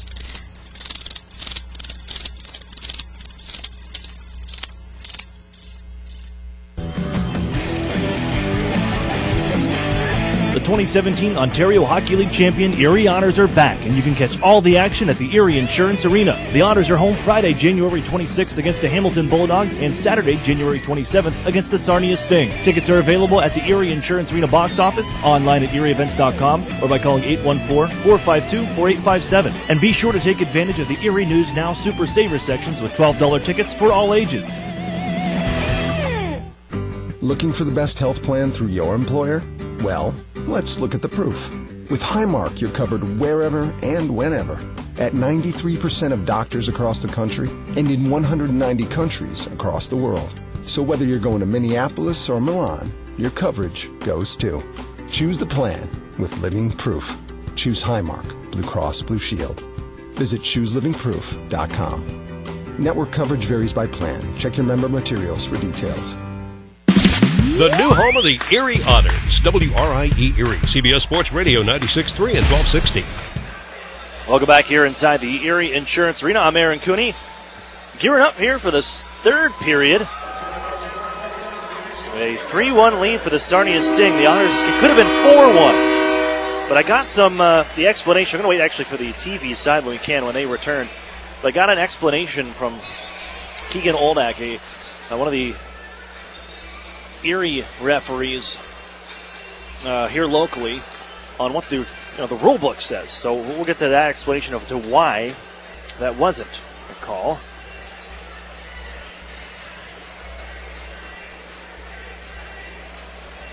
But the Otters do have their work cut out for them. They've got to make up this 2-goal deficit that they have here heading into the third period.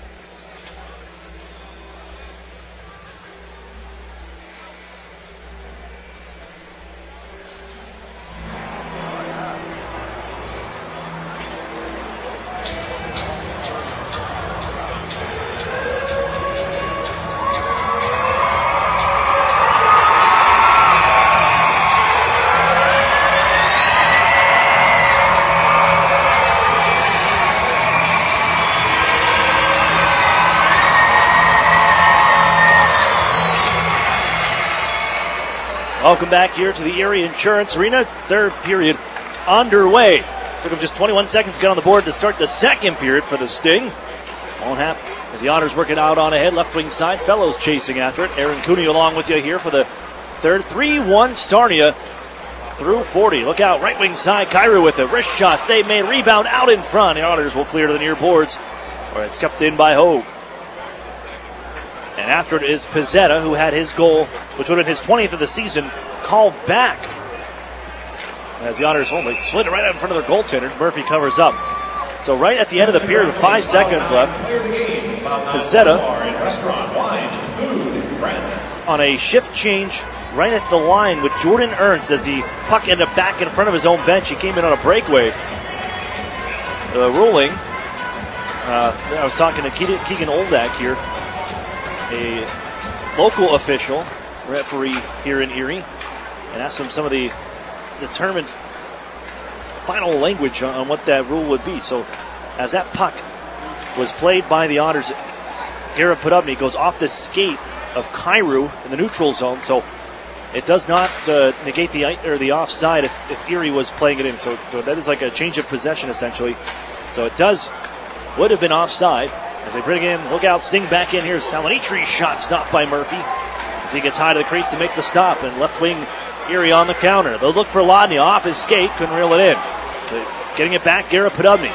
Lost the stick, that was Lodnia. As Podobny onto the near side. Angle it up for Owen Hedrick. Slap shot towards the goal. Stick save made. Loose onto the near side corner. And knocked up the near wall, deflected by Salonitri up and out. And they'll get to center. And Jack Duff will send it right back in. So then when you look as on that play, if we ever get to look at a replay again, Ernst, who still had skates on the ice, was still offside. He had to get both feet onto the bench for it to be deemed back onside as it was brought in. So that was the minutia, I guess, of the official ruling. Race back behind this Erie net, hit by Aiden Timmermans, and they both kind of tumble eventually down to the ice. Just work back in behind the Erie net, and look out, the Otters broke a stick on their own net. That was Yetman, and back to the puck here, Sarnia with it. Left side, Deneen, just hands off, and back behind the net, centering pass, Grits intercepts it on the play by Josling, and the Otters just rip it out towards center ice. No icing, back is Deneen, picked up his 8th power play goal of the season, as the Otters now offside. Gurney ahead. And there's the whistle. 17:38 to go here in the third period. Well, we had a lengthy review to decide that, and the goal was waved back. So Pizzetta does not have his 20th of the season, and it remains 3-1 as we begin the third. Turned in by Stefan Patry of the Honors. After it, Aiden Hughes. On for Schlichting, and he's got some room to skate out through neutral ice. Leave it on for Ernst, left wing side. He opened the scoring here tonight. Bounce behind the Erie goal. Slid by Martin. Out ahead, the Honors with a rolling puck, settled by Mack, and they give to Patrick. Trying to move it to an area for Emmett Sproul. He'll chase it down to the corner. Over skates, some pressure there. Patrick still after it. Got it dug loose here. Hands off here, Smack. Just skipped over his stick, and Beamish couldn't keep in either on that bouncing puck. Erie back out ahead. Here's Patrick looking for Sproul. Intercepted. And look off, here comes Hogue. Left side, Spravero into the zone. Tucks it back to the circle. Loose puck, wide open. Ernst is stopped by Murphy. As that puck slid right to the crease of Dan Murphy, Ernst crashing the goal. Looking for a second of the night. Dan Murphy says no.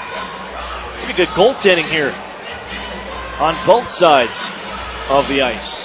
Dan Murphy for the Erie Otters, and Aiden Hughes has made a couple 10-bell saves to preserve the lead for Sarnia. Cairo some stick juggling, but the Otters knock it away. They look for Fowler on the near side. One-time try, sticked away by Hughes on another good stop by the 18-year-old from London, Ontario. Here's Lajeunesse. Right back into the zone comes Erie. Fowler, wrist shot, sails wide. As Duff looking to keep that alive, bouncing around on the far side, wall grabbed by Rosichka. But the whistle sounds with the puck played by a high stick.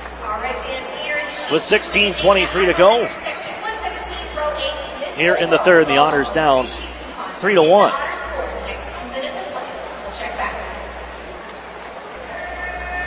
Draw to the right, it'll stay inside Sarnia territory. Yes, to the right of Aiden Hughes. And this thing 27-1-2-0 when they lead after two periods. And one of those overtime losses being last night.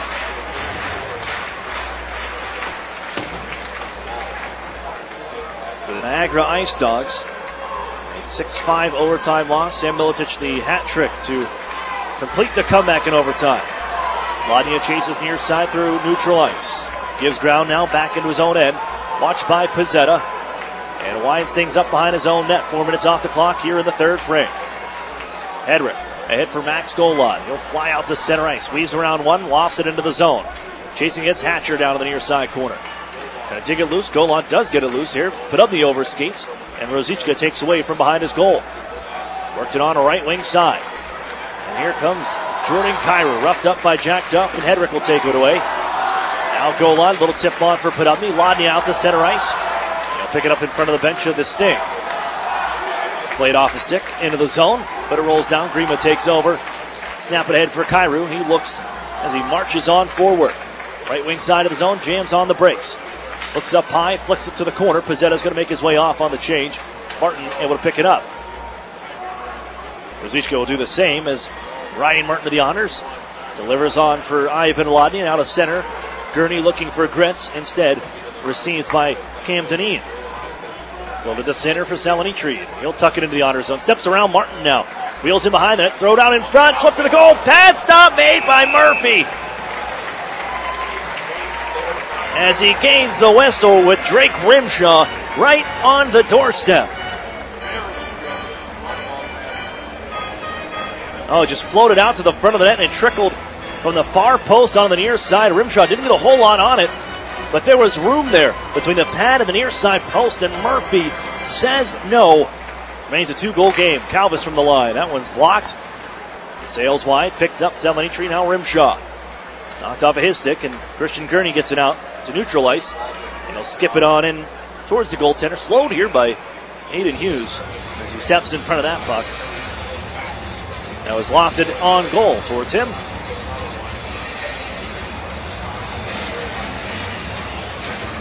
.14:40 remains here in the third.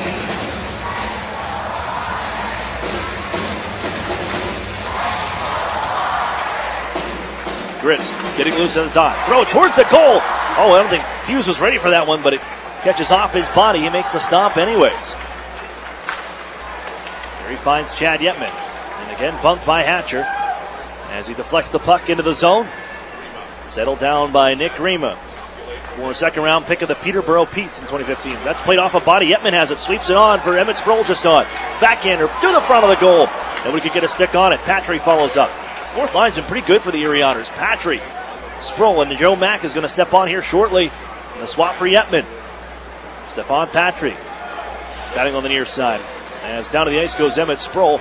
It's worked out to center ice, and Timmermans will settle it down. Send it out towards center ice. That's going to be intercepted by Grima, and back into the zone come the Sting. Sean Josling watched by Timmermans. Now Lavinius skips up off the glass behind the goaltender Murphy and out of play on that east end. And will bring the face-off to the right of the Otters goaltender. We've seen 30 shots on goal thus far. Almost 47 minutes played. Duffel on the near side wall. Just pokes it out on ahead towards center ice. And we kept in Guy. The stick came up of Joe Mack and caught Guy up high. And Erie's going to be shorthanded.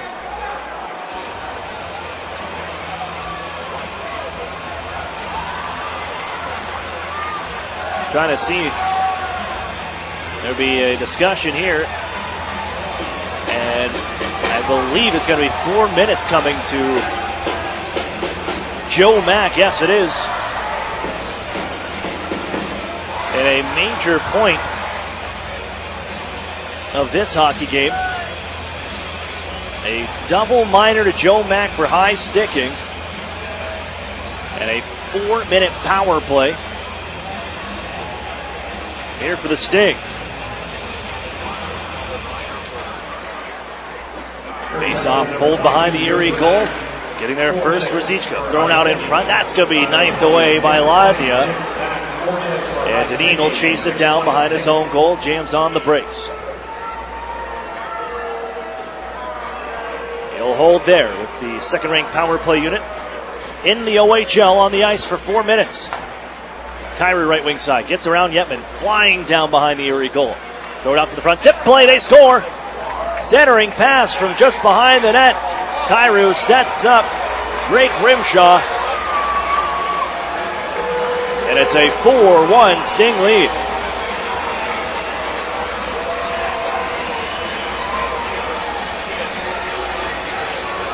There you saw the speed on display of Jordan Kyrou. Leads the league in points. He just took off down into the Otters zone. All the eyes go to him. And the Otters forget about Drake Grimshaw right in front. And just from feet out, tip pass. Goaltender Dan Murphy. You get caught puck watching at times when Jordan Kyrou has the puck. That's what happened. The Otters on that try. But the power play remains. And a fresh clock, 2 minutes with it to work with. Patrick Fellows will chase Connor Schlichting. Wheels out ahead, drop pass Ernst, right side, looking to find Salonitri. He gets into the zone. Anthony Salonitri backhands it around the horn of the near side. Shuffled up ahead for Schlichting, intercepted by Fellows, but Schlichting still able to hold in. Slams it back around the boards. It's pitched up the wall, glove down, still with it. Sarnia on the attack. Ernst, wrist shot, wide just through the goal mouth. Schlichting has to get in from the left point. On down the corner, that caught the referee instead as Pizzetta trying to dig it loose. Beamish digging away. Lavinius is there. The Otters, oh look out, bouncing in front of their own net, and it's grabbed by Gurney. And he'll float it on down.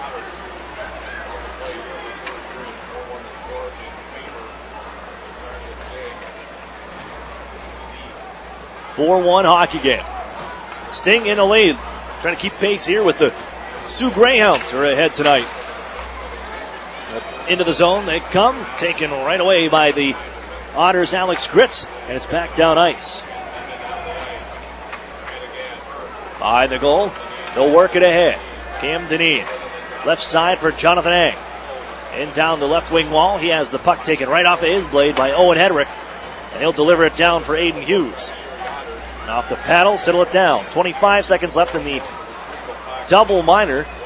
to Joe Mack. They scored on the first part of it. Just needed 30 seconds to get on the board with that one to take the lead 4-1.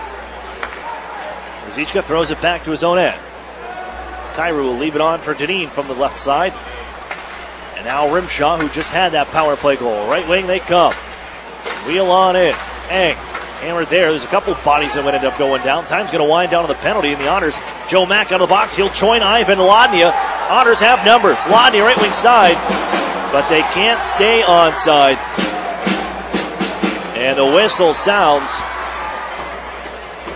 with 10:56 to play here in the third period. 4-1 hockey game. That's a break the Otters needed to try to create some offense with a 3-on-1. They had a man jumping in. Negated by the offside whistle. Here's Garrett Podobny. Snap it in off the far boards. Comes on back. Alexander Hogue will settle it down. Second rounder of these Sarnia Sting in the 2017 OHL priority selection. Guy works it on head left wing side. Josling tips it for Sprosvero on the near corner. On in front. Here's Guy. Gets underneath that one and sends it high. With 10.5 to play here, 4-1 game. The Otters lugging out ahead, looking for Golod, and splits off his stick, and Golod hustling after it onto the corner. Has it with the man in front. Golod drives the cage, backhander, stopped by Aiden Hughes. And traffic in front, some pushing and shoving. Lodnia in the mix. And now Golod goes back and forth with Guy.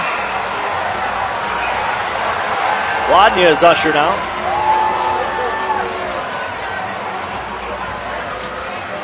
Tempers flaring up. Josling wanted to get back into the mixture.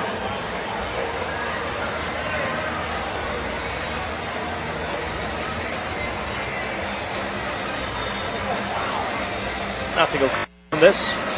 The tempers will decrease as they're sent to their respective benches. And the draw to the left of Hughes after the whistle. 4-1 hockey game. Fellows chases the far side. Skipped out ahead. Rolled into the Otters zone. And Beamish will grab. Work on behind his own net. So he starts skating ahead. Leaves it for Fellows. Trying to shovel it right back for Beamish. Stick lifted by Josling. As Luke Beamish heads on back defensively, Lavinius is going to drag this one forward.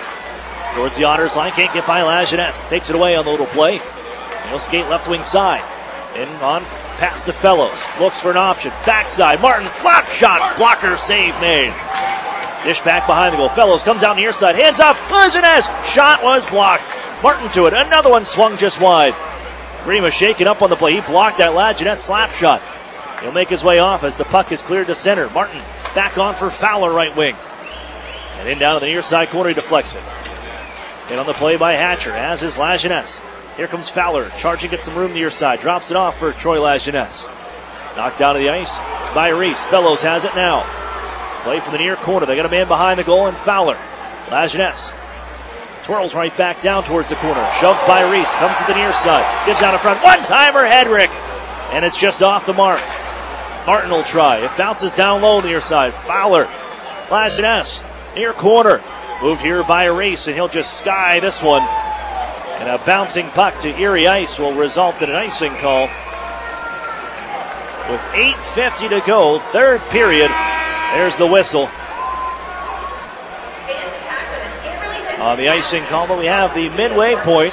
They'll shovel the ice. 4-1 Sarnia. Here from the Erie Insurance Arena, the power play goal to Drake Rimshaw at 6:57 of this third period.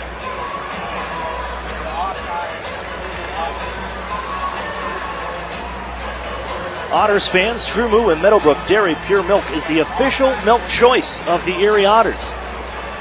That's True Moo and Meadowbrook Dairy Pure Milk. Pick up a gallon today at your local grocer.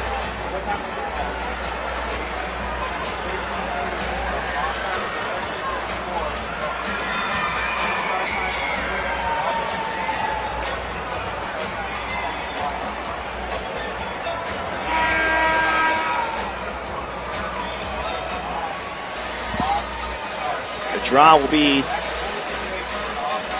inside Sarnia territory after the icing call.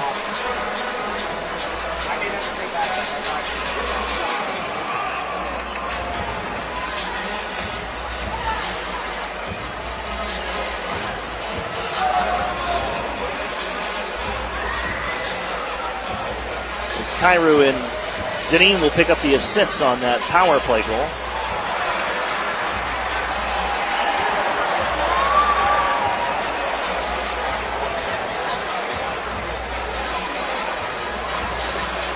And face-offs to the left here as Lodnia settles in.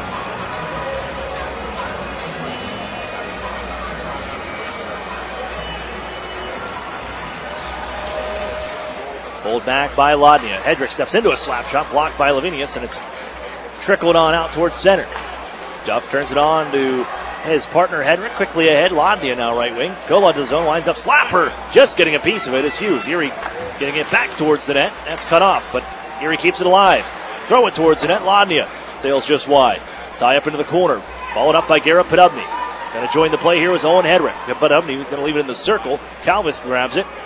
And it's launched back towards Erie territory. Murphy will watch it slide past him to become an icing call once again.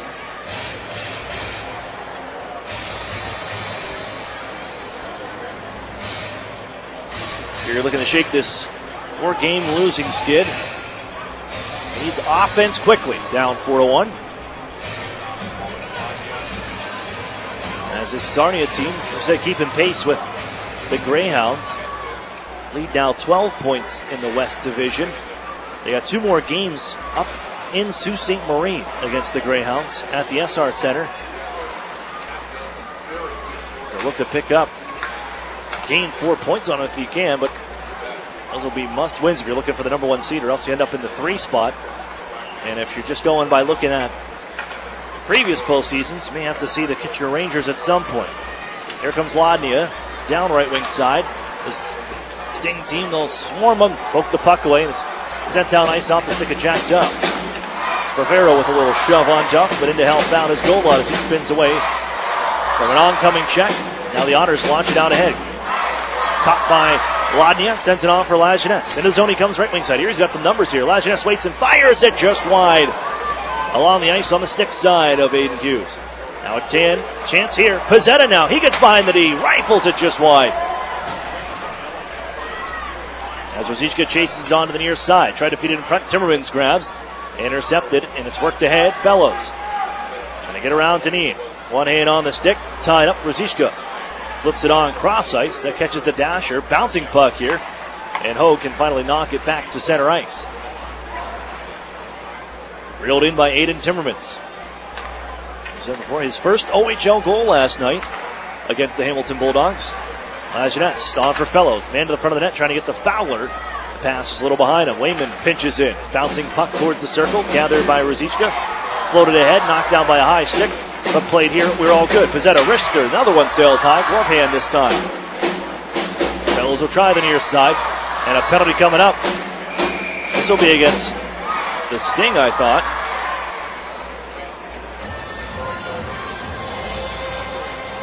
As Patrick Fellows took a stick up high, and you know what? I think that was his own stick that came up on him. Sarnia can't believe it. And Pizzetta's going to come over, but we got to look at that replay. Look, the stick of Patrick Fellows was knocked out of his hands, and it came up and clipped his own face. The Otters gifted a chance here. And their second power play opportunity of the evening here in the third. Played on to Dan Murphy. Lodnia will pick it up from the near side circle. Chance on the power play for the Otters. 1 for 1 tonight. Garrett Podubny, he has that goal. He comes in right wing side. Puts between the legs of one man, but it's the second man he can't beat as it's cleared down ice by Hatcher. Given to Owen Hedrick. Back at the point area for the Erie Otters. Lajeunesse back on in for the play to Golud. His pass intercepted by Salinitri, and it's lifted onto Erie ice once again. And minute 15 now left in power play time for the Otters. Drop pass to Ivan Lodnia. He'll swoop into the zone. Room out the left wing side. Settles things down. Hedrick, couldn't take the pass. It skips over his stick. It's the Sting want to skate here. They got numbers. Ernst with the man to his right. Ernst walks in. Wrist shot. Stopped by Murphy. And loose onto the near side boards. Podubny planted there. Fowler twisting away. Trying to get away from Ernst as the Otters send it to open ice in their own end. And Golod will go and pick that one up. 45 seconds left here in this power play chance. Golod out-muscled by Ernst. And Erie's offside here. I don't think Christian Gurney realizes it. That'll be a offside whistle. And they'll bring it. I think the draw down into Erie territory. Salonici was headed that way, but Erie's going to get a gift here. It'll be right just outside the line. Now Connor Schlichting comes over and says, well, what's up with that? This should be outside towards the Otters, though.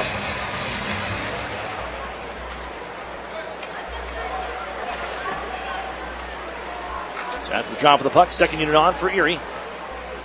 As they work it out to the point, Wayman couldn't hold on that one.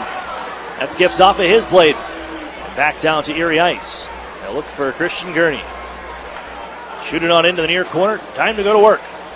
After it's Fowler. Off the stick of Patrick Fellows. Fowler gives out the circle. That's going to be grabbed by Josling. And down to the final 10 seconds of this period, or the power play. Josling has it inside Erie territory. His shot is off the stick wide. Salonici will grab. Just play it out to center ice. Out of the box, Pizzetta. They've killed it off. Back to 5-on-5, even strength. And a 4-1 hockey game. Ang is planted on the near boards by Wayman. May have taken the worst of that, Josh Wayman. As he picks himself up off the ice. Puck loose into the Otters' far side corner. Off the stick, but it gathered at the point. Grima floats it back down low. Rimshaw picks it up on the near side. Leaves it for Ang coming out of the corner. Out up top. His left wing circle to the blue line now. Gets around Fowler. Steps around Gritz also. Ang with it. Finds an open man. Hatcher. Wrister off a stick and ends up behind the goal. Erie rims it around the boards. Not out. Calvis holds in. Bouncing puck. Oh, just skips through the goal mouth and onto the near corner. Fowler settles it down there and sent to center ice off his stick. Gathered by Sarnia. Lavinius coming back. Poke check by Fowler, who makes his way onto the bench. Lavinius in possession in the Otter zone. 3.5 to play here in regulation. 4-1 hockey game with the sting ahead. Beamish picks it up from the near side. Head up and floats it back for his partner. That's Ryan Martin, London, Ontario native. Skipped into the zone and Hatcher coughed it up though. Emmett Sproul has it. Cuts to the back end. Here's Sproul coming on in. On goal. It's stopped by Hughes. Sproul back after it. Rolling puck at the circle. Gathered in by Ruzicka and he takes off. Skate the stick for Kyrou. Gets around Martin. Knocked off his skate, so gets right back up. Still gets a shot away. That skips off of Murphy to the near side boards. Ruzicka out of the corner. Back for Kyrou. Scoots to the near side. In front. Just jamming wide Pizzetta. Off the end boards, and Ruzicka misses too. Owen Hedrick will skate towards center. Lofted on far side. Just out of the reach of Emmett Sproul and gathered in once more. And Deneen looks ahead. Pizzetta in down the boards, and Ruzicka takes over. Even in front. Kyrou has it for a second. Gives right back for Ruzicka. Almost got it right back for Jordan Kyrou. But the Otters sky it to center ice. Slowed down and played by a hand. And then tagged up here by the Sting. With 2:23 to go, a hand past the whistle. A, B, C, or D.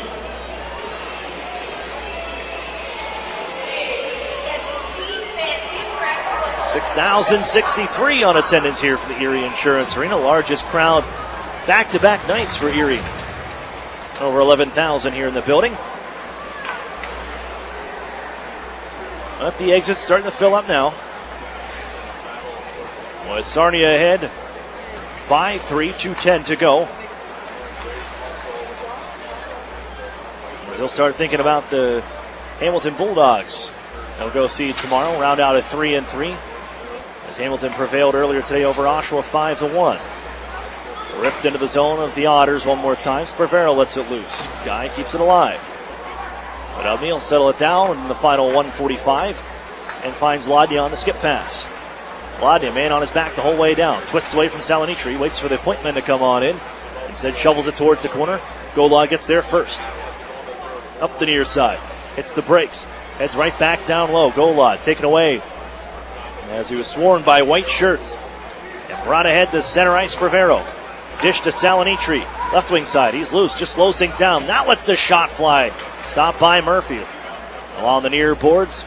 Moved ahead by Wayneman. Fowler finds Patrick Fellows. Drop pass, Lajeunesse. Near side, Wayman wanted one time, instead shoots it. Backdoor try for the pass, and Fowler has it skipped just wide on the stick.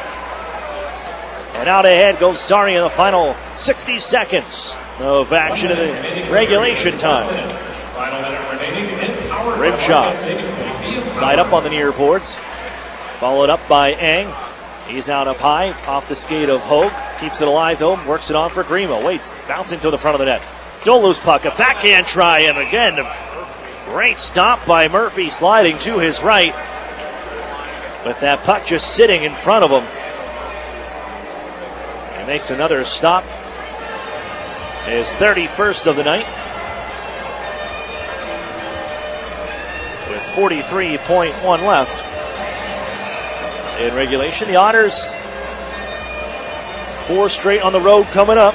Trying to snap only 2 wins on the road for the Erie Otters this season. 2-17, 3-3 went away from the Erie Insurance Arena.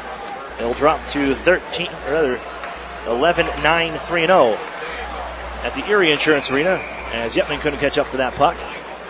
Little snow shower for Aiden Hughes, who's brought out to cover up. 31.1 left on the clock.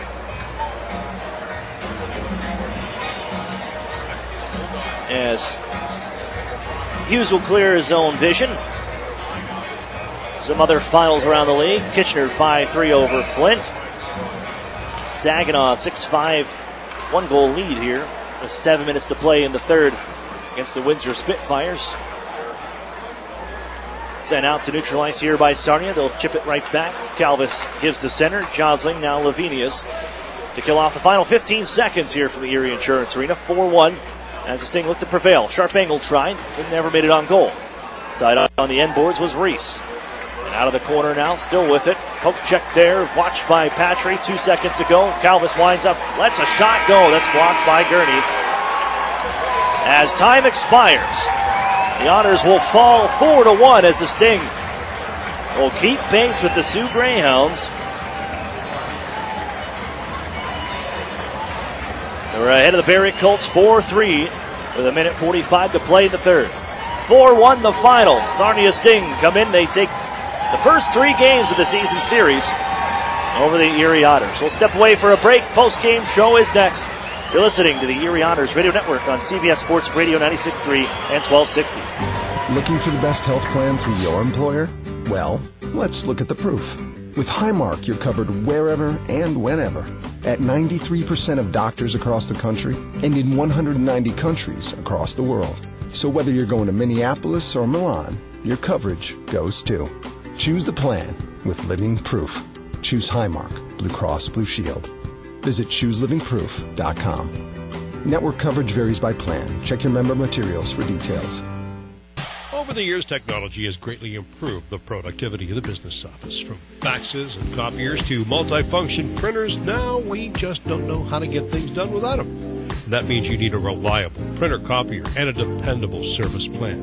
That's why you should trust Cooper Business Machines. They are Erie's only authorized dealer for sharp document systems. And most importantly, they'll maintain your machine so that it continues to, well, work. Just like your car, it needs regular maintenance and parts need to be replaced regularly. If your copier isn't properly maintained or you're not getting toner in a timely fashion, then you've been reminded of what it's like to work in the dark ages. Don't wait any longer. Your business requires dependability. Shouldn't you expect the same? Cooper Business Machines, Erie's only authorized sharp dealer and service provider.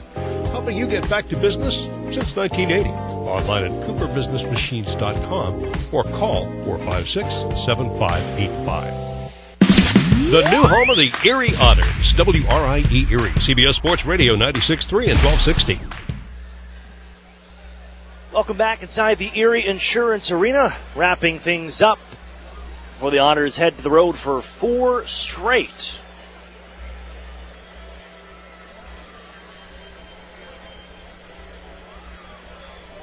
As they head up north for the annual road swing through Sault Ste. Marie, Sudbury, and North Bay.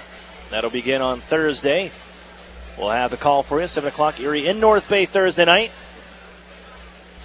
Friday in Sudbury, then Super Bowl Sunday, 2:07 start. against the Sault Ste. Marie Greyhounds. The Otters' first visit to see Jordan Sambrook and Taylor Radish and their new duds with that Greyhound red. At the number 1 team in the CHL.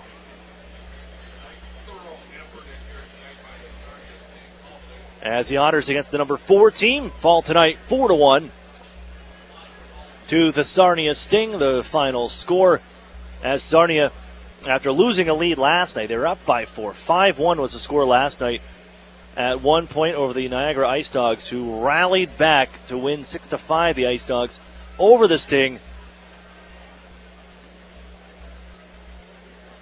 They were going to make sure that they played a full 60 minutes here tonight over the Erie Otters, and they certainly did that. Just shutting them down in the third. The Otters, first 2 periods, I thought they were great, and then at the end there, you saw what a team that's supposed to go and win, a contending team supposed to do, and they just slammed the door on the Erie Otters, held them to just 7 shots on goal. Not much happening on their one power play chance Erie had in the third period. Sarnia, that's the 60-minute game you expect from a team that's going to compete for a championship and have to take on some of these juggernauts in this Western Conference. And they may have the horses to do it. I'm Aaron Cooney to wrap things up from the Erie Insurance Arena. The Honors post-game show. We'll recap it for you. As Sarnia opens the scoring in the first period at 13:56. As flying down the left wing side is Jordan Ernst to make it a 1-0 hockey game, as he was set up by Franco Sprovero on the play. Streaking down left wing side and beats Murphy with a shot. One he probably wants to have back. That kind of snuck through him on the blocker side to make it 1-0. Shortly after that, Erie is killing a penalty against the number 2 ranked power play in the OHL.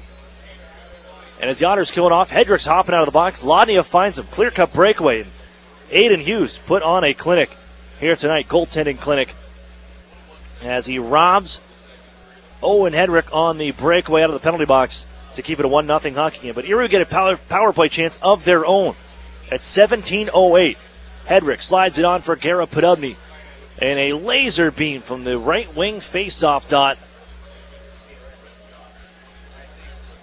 beats Aiden Hughes over the shoulder to tie the game up at 1. And that would be it for the first period. All knotted at 1. Head to the second. And it was Sarnia, showing that offensive flair. Just 21 seconds in, number 21, Adam Ruzichka, flying down the left wing side and just rips it past Dan Murphy. You had a feel for Dan Murphy. It's an NHL caliber shot. A 4th-round pick of the Calgary Flames, Adam Ruzichka, and he unleashed that one. The wicked wrister from the left circle beats Murphy. 2-1 hockey game. And again, Aiden Hughes, with his team with a lead, comes up with a huge stop. And this is the one that I got. It starred on my sheet. That's how big it was. As the Otters from the left wing side, Wayman lets a shot go from the point. That's kicked out by Hughes and left to his left. And at the post, stationed there, a wide open Troy Lajeunesse. Troy all by himself gets a piece of it, gets it towards the goal, but Hughes lays out for it, diving, just out of desperation. Reaching out with the glove to the left side, makes the glove hand stop. It stays 2-1 and allows his team to get back in it and add some more. As Cam Dineen on the power play, the wrist shot from the point, seeing eye through some traffic, beats Murphy to make it 3-1. Take us into the third period where another power play goal. Kyrou draws in all the vision, all the Otters watching. They forget about Drake Rimshaw in front, as Kyrou quickly finds him for the tip-in from behind the goal. 4-1, that is your final. Shots on goal in the third, 9-7 in favor of the Sting. 35-30, the Sting outshoot the Otters on the evening. Erie 1 for 2 on the power play. Sarnia 2 for 4 with the man advantage. They really put it out of reach with the double minor. That was a high sticking call to the Otters. Joe Mack And that power play goal to make it 4-1 in the third. That was about it for Erie. As Sarnia said, nobody's coming back from this one. They put the clamps on the Otters. On the game and take it. 2 points. They stay in pace with the Greyhounds, who will get the win 4-3. Jordan Sambrook with his first as a Greyhound tonight, chipping in the second period. Look around the OHL one last time. It's our out-of-town scoreboard brought to you by the Sheridan and Courtyard Erie Bayfront Hotels, proud sponsors of the Erie Otters. You Otter be staying with the best. Afternoon action, Kingston over Ottawa 5-4 in overtime. Hamilton 5-1 over Oshawa. Getting to some finals just now from the 7 o'clock starts. Kitchener 5-3 over Flint. Minute and a half left in Saginaw. 6-5 Saginaw over Windsor right now. Niagara defeats Sudbury 6-2. 4-3 Sault Ste. Marie over Barrie. And Owen Sound with a 2-1 lead over the Gulf Storm with 15 minutes to play in the third from the Bayshore. Here tonight's Ironworkers Local Union number 3's Ironman of the game with tonight's 3 stars. Third star, Jordan Cairo with a pair of assists. The second star tonight, Aiden Hughes, 29 saves, and a lot of those 10-bell saves at key times for the Sarnia Sting to maintain leads. And the number 1 star, Cam Deneen, goal and an assist, 2 points on the evening for the Sting. He's the number 1 star. I want to thank Dan Goddard back in studio. Also for Hallie Hetz, I'm Aaron Cooney as we wrap things up here from the Erie Insurance Arena. Otters head on a 4-game road swing. They'll head up north Wednesday and a date with the North Bay Battalion Thursday night. The North Bay Memorial Gardens will have the game for you. 7 o'clock start, 6:45 with the Erie Federal Credit Union pregame show. Next time you hear from me here. Final score, 4-1. Number 4 team in the CHL, Sarnia Sting, prevail over the Erie Otters as they fall here tonight for a 5th straight game. I'm Aaron Cooney saying so long. You're listening to the Erie Otters Radio Network on CBS Sports Radio 96.3 and 1260. You've been listening to Erie Otters Hockey on WRIE Erie. Follow all the action throughout the season on the new home of the Erie Otters, CBS Sports Radio 96.3 and 1260.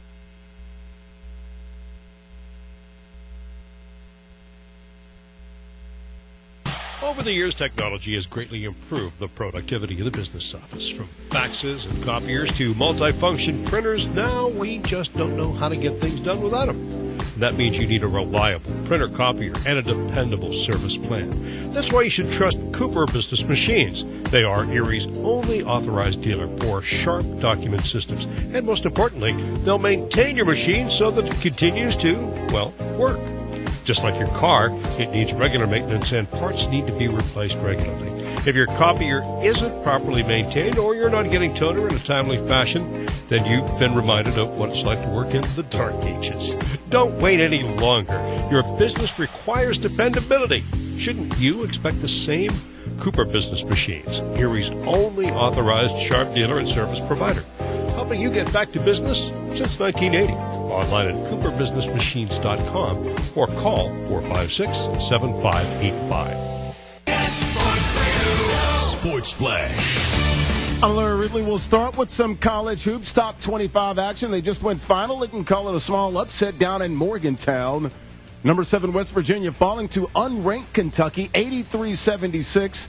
Freshman Kevin Knox with 34 for the Wildcats. Games in progress right now. NCAA, number 15 Gonzaga, an 8-point lead over San Francisco, about 9 minutes to play in that one. And number 21 Arizona State, small 2-point lead with about 12 minutes left over Colorado. Earlier, an ACC showdown. Number 2 Virginia beats 4th-ranked Duke 65-63 at Cameron Indoor. First time the Cavaliers beats Duke on the road since 1995.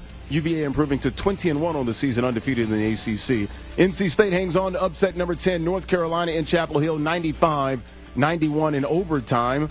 Alaric Freeman, a game-high 29 off the bench, including 7 of 7 from distance. Also earlier, Alabama, Florida, Texas Tech, number 24 Rhode Island, Tennessee, Kansas, Arizona, Auburn, and Cincinnati winners as well.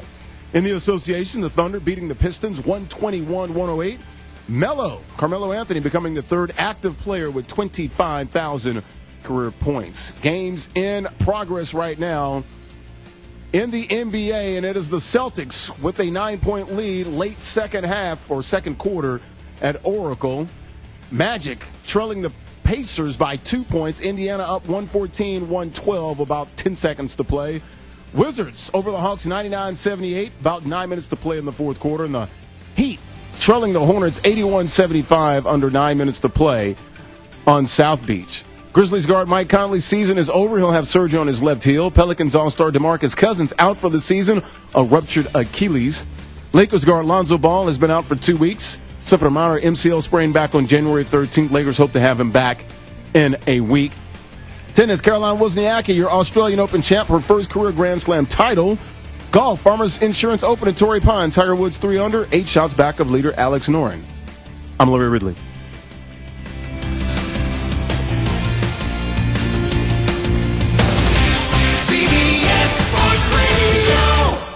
Your Super Bowl station is right here. Catch all the action on CBS Sports Radio 96.3 and 1260.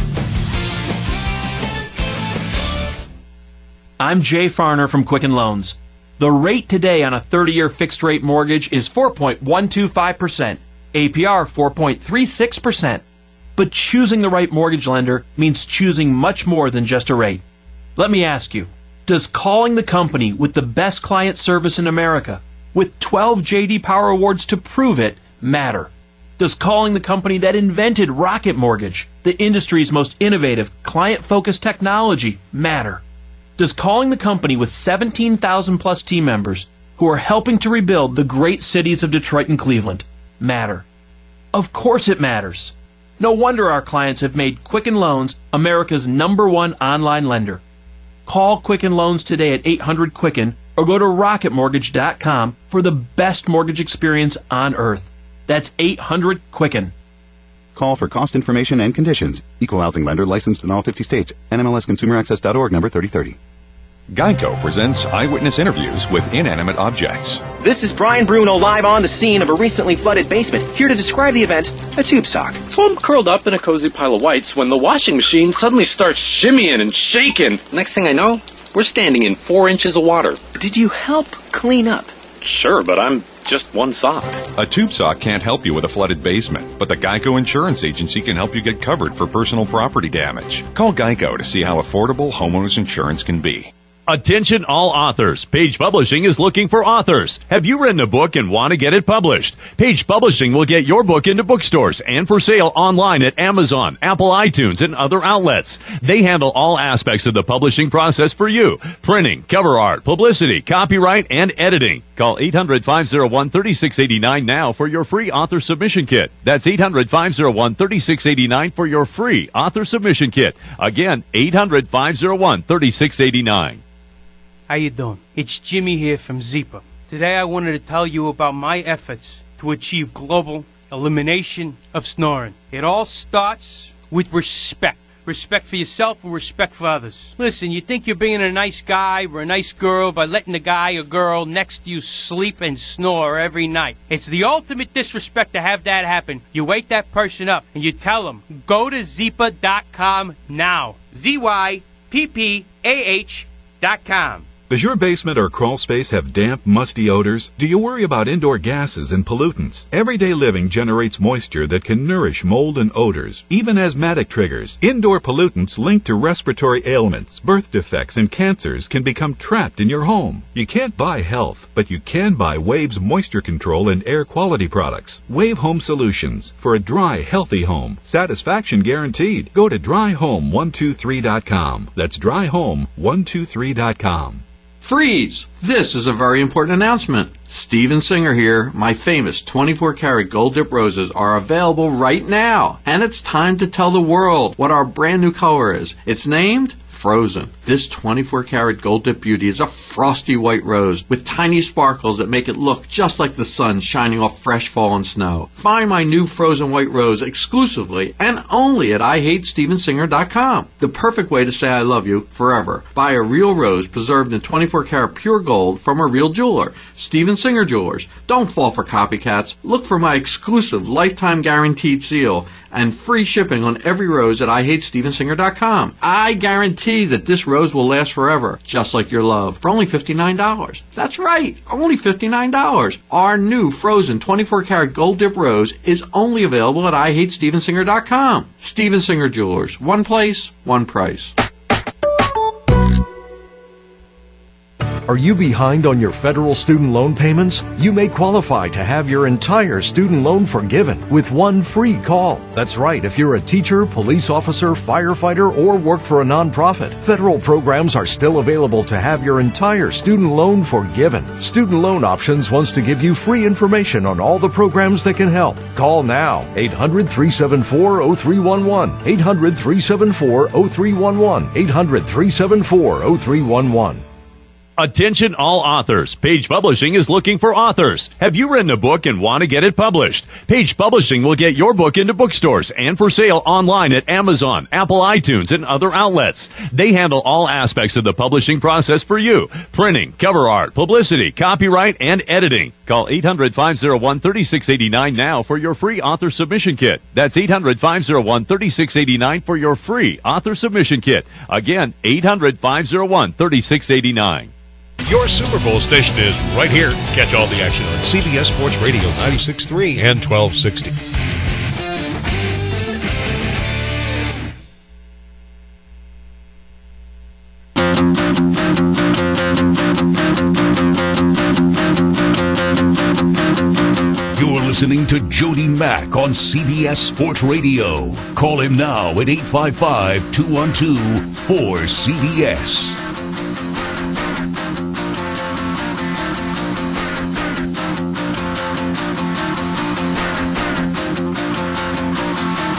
Stop the rock. Stop the rock. Stop the rock. Stop the rock. Can't stop the rock. You can't stop the rock. Can you stop the Eagles or the Patriots? That is the question. Somebody's going to be stopped, and someone's going to party after next Sunday's Super Bowl number 52. Is it going New England, or is it for the first time ever the Lombardi Trophy coming to Philadelphia? We shall see. I see I've got a bunch of Super Bowl calls here to finish out the Saturday night get-together here on CBS Sports Radio. 855-212-4CBS. Dan from Danville's up. Dan the man. Jody Mack, what is happening? Not a mooch. Mac, man, you are the hardest working man in sports talk radio. You're working a lot this past week and also the upcoming week, too. Yes. People take vacay. They call me in off the bench. Sixth man extraordinaire. Absolutely. Yeah, you know, Mac, man, this underdog with the Eagles, I'm not buying into it. It's fine when they were at home, but on the Super Bowl, everybody's equal. I know the Vegas line and everything, but the Patriots Super Bowls have been some of the closest in history.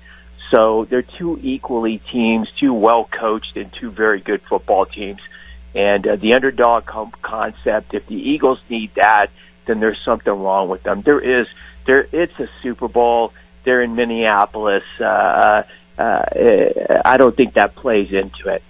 Yeah, but if it's worked for you, if you have gotten yourself, on each individual player, more jacked up, and you think as a collective, as a group, you've gotten more jacked up because of it, well, you go try and play it again. You're going to get naysayers like yourself, and you make a pretty good argument. But they're going to say, yeah, right, look what the underdog has done for us. Give me that mask. Let me throw that dog face on again. And they're going to play into the same exact narrative. You know what? I disagree. I've been listening to a lot of the sports talk shows from Philly, and the fan base is certainly not buying into the concept of underdog. They're fully confident that their football team is going to win the Super Bowl. In fact, almost dismissing the Patriots and their greatness and what they've achieved in the past 16 years or so. I mean, there was a great interview with Howie Long, and he kind of brought the host down to earth in terms of the Eagles do have a fantastic defensive line, but they said the same thing about the Jacksonville Jags. And look what Tom Brady essentially did to them. And, you know, I think a little bit more respect needs to be paid to the Patriots by their fan base, which I don't think they're showing any Patriots any respect. From the Eagle fan base you're talking about? Correct. Yeah, the Eagle fans are feeling themselves right now. They kicked Minnesota's tail up and down the field. Yes, the Patriots did what they had to do to win, but they eked out a win at home against Jacksonville, and the Eagles just crushed the Minnesota Vikings. So it's always the Janet Jackson mentality of what have you done for me lately, and the Eagles looked like the more dominant team last week. You and I know better than that. It's what you've done over the entire course of the year, and specifically with a team like the Patriots, because they've been to the Super Bowl so often, it's what they've done over the course of several years, if not a decade plus. And, yeah, the Eagle fans are just eschewing the fact that they've never quite won one of these Super Bowls, and the Patriots have won 5 in the last 15, 16 years. No, positively. And I think Eagles fans are buying it a little bit too much of Howard Eskin's BS propaganda. I mean, I've listened to that cat on the radio this past week. Good Lord, you've accused me of being a homer, but wow, that dude takes the cake. Howard does the sideline reporting, so take it easy, Howard. He's tight with the team, and yes, he is full-fledged on the bandwagon, thinking the Eagles going to win. And hey, I may pick the Eagles. I don't need to make my pick today. I don't even need to make my pick tomorrow or next Saturday. I can make my pick on Sunday. I will be here on CBS Sports Radio for the 4 hours leading directly up to the Super Bowl itself. It's a 6:30 kickoff, 6:35, somewhere thereabouts, Eastern Conference, Eastern Standard Time. I'll be on the air till 6 that day here.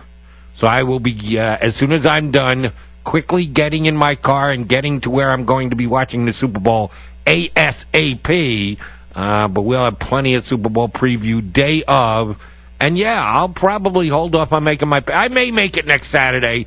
I may feel strongly enough that the last 24 hours aren't going to change my mind at all. But I'm very willing and able to tell you right now, I think it's a toss-up game. I think the Eagles can win it. I think the Patriots can win it. I don't think there really is a favorite in this game. Vegas has chosen to make the Patriots a favorite, but it's a sinking and shrinking favoritism. We'll see. I think it's a toss-up game. I think anyone who says this is a no-brainer, this is a no contest, Eagles are crushing the Patriots, or the Patriots are crushing the Eagles, I think they're kidding themselves. I think they had very comparable seasons. I think they're playing on very similar levels right now. I think it's going to make for a great, close, competitive, right down to the wire type Super Bowl. We've had a bunch of those over the last several years. Brian from Scranton's up on CBS Sports Radio. Hey, Bri. Hey, Jody Mack, how you doing? Jose from Philadelphia. I says hello. I figure he's probably jumping around somewhere. Anyway, listen, I'm a Bills fan, diehard, and I'm up here in Scranton, Pennsylvania, and I got Pittsburgh on one side, Eagles on the other, Jets on one side, Giants like mad freaks. Anyway, and they pick on me, but I'll tell you what, Frank Reich is the OC for Philadelphia, and Ron Jaworski. I met both gentlemen, and I'll tell you what, I'm sick of Tom Brady. He's 31-3 against the Buffalo Bills his lifetime, and he's had enough. People didn't like us in the '90s. Well, guess what? We don't like him in the 2000s. And whenever he's going to lose, I mean, I'm serious. And I want Philadelphia to win like you wouldn't believe. But Jody Mack, great show. Great listening to you. Sitting here with my nephew, and he's like, "No way, you're never going to get on the air." Well, I just proved him wrong. Well, tell your nephew.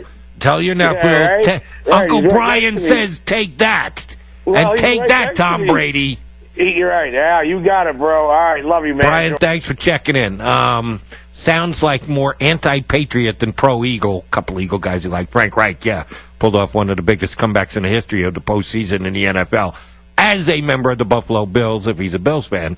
So, he's a Frank Reich fan, but, that's more anti-Patriot than it is pro-Eagle. But doesn't matter.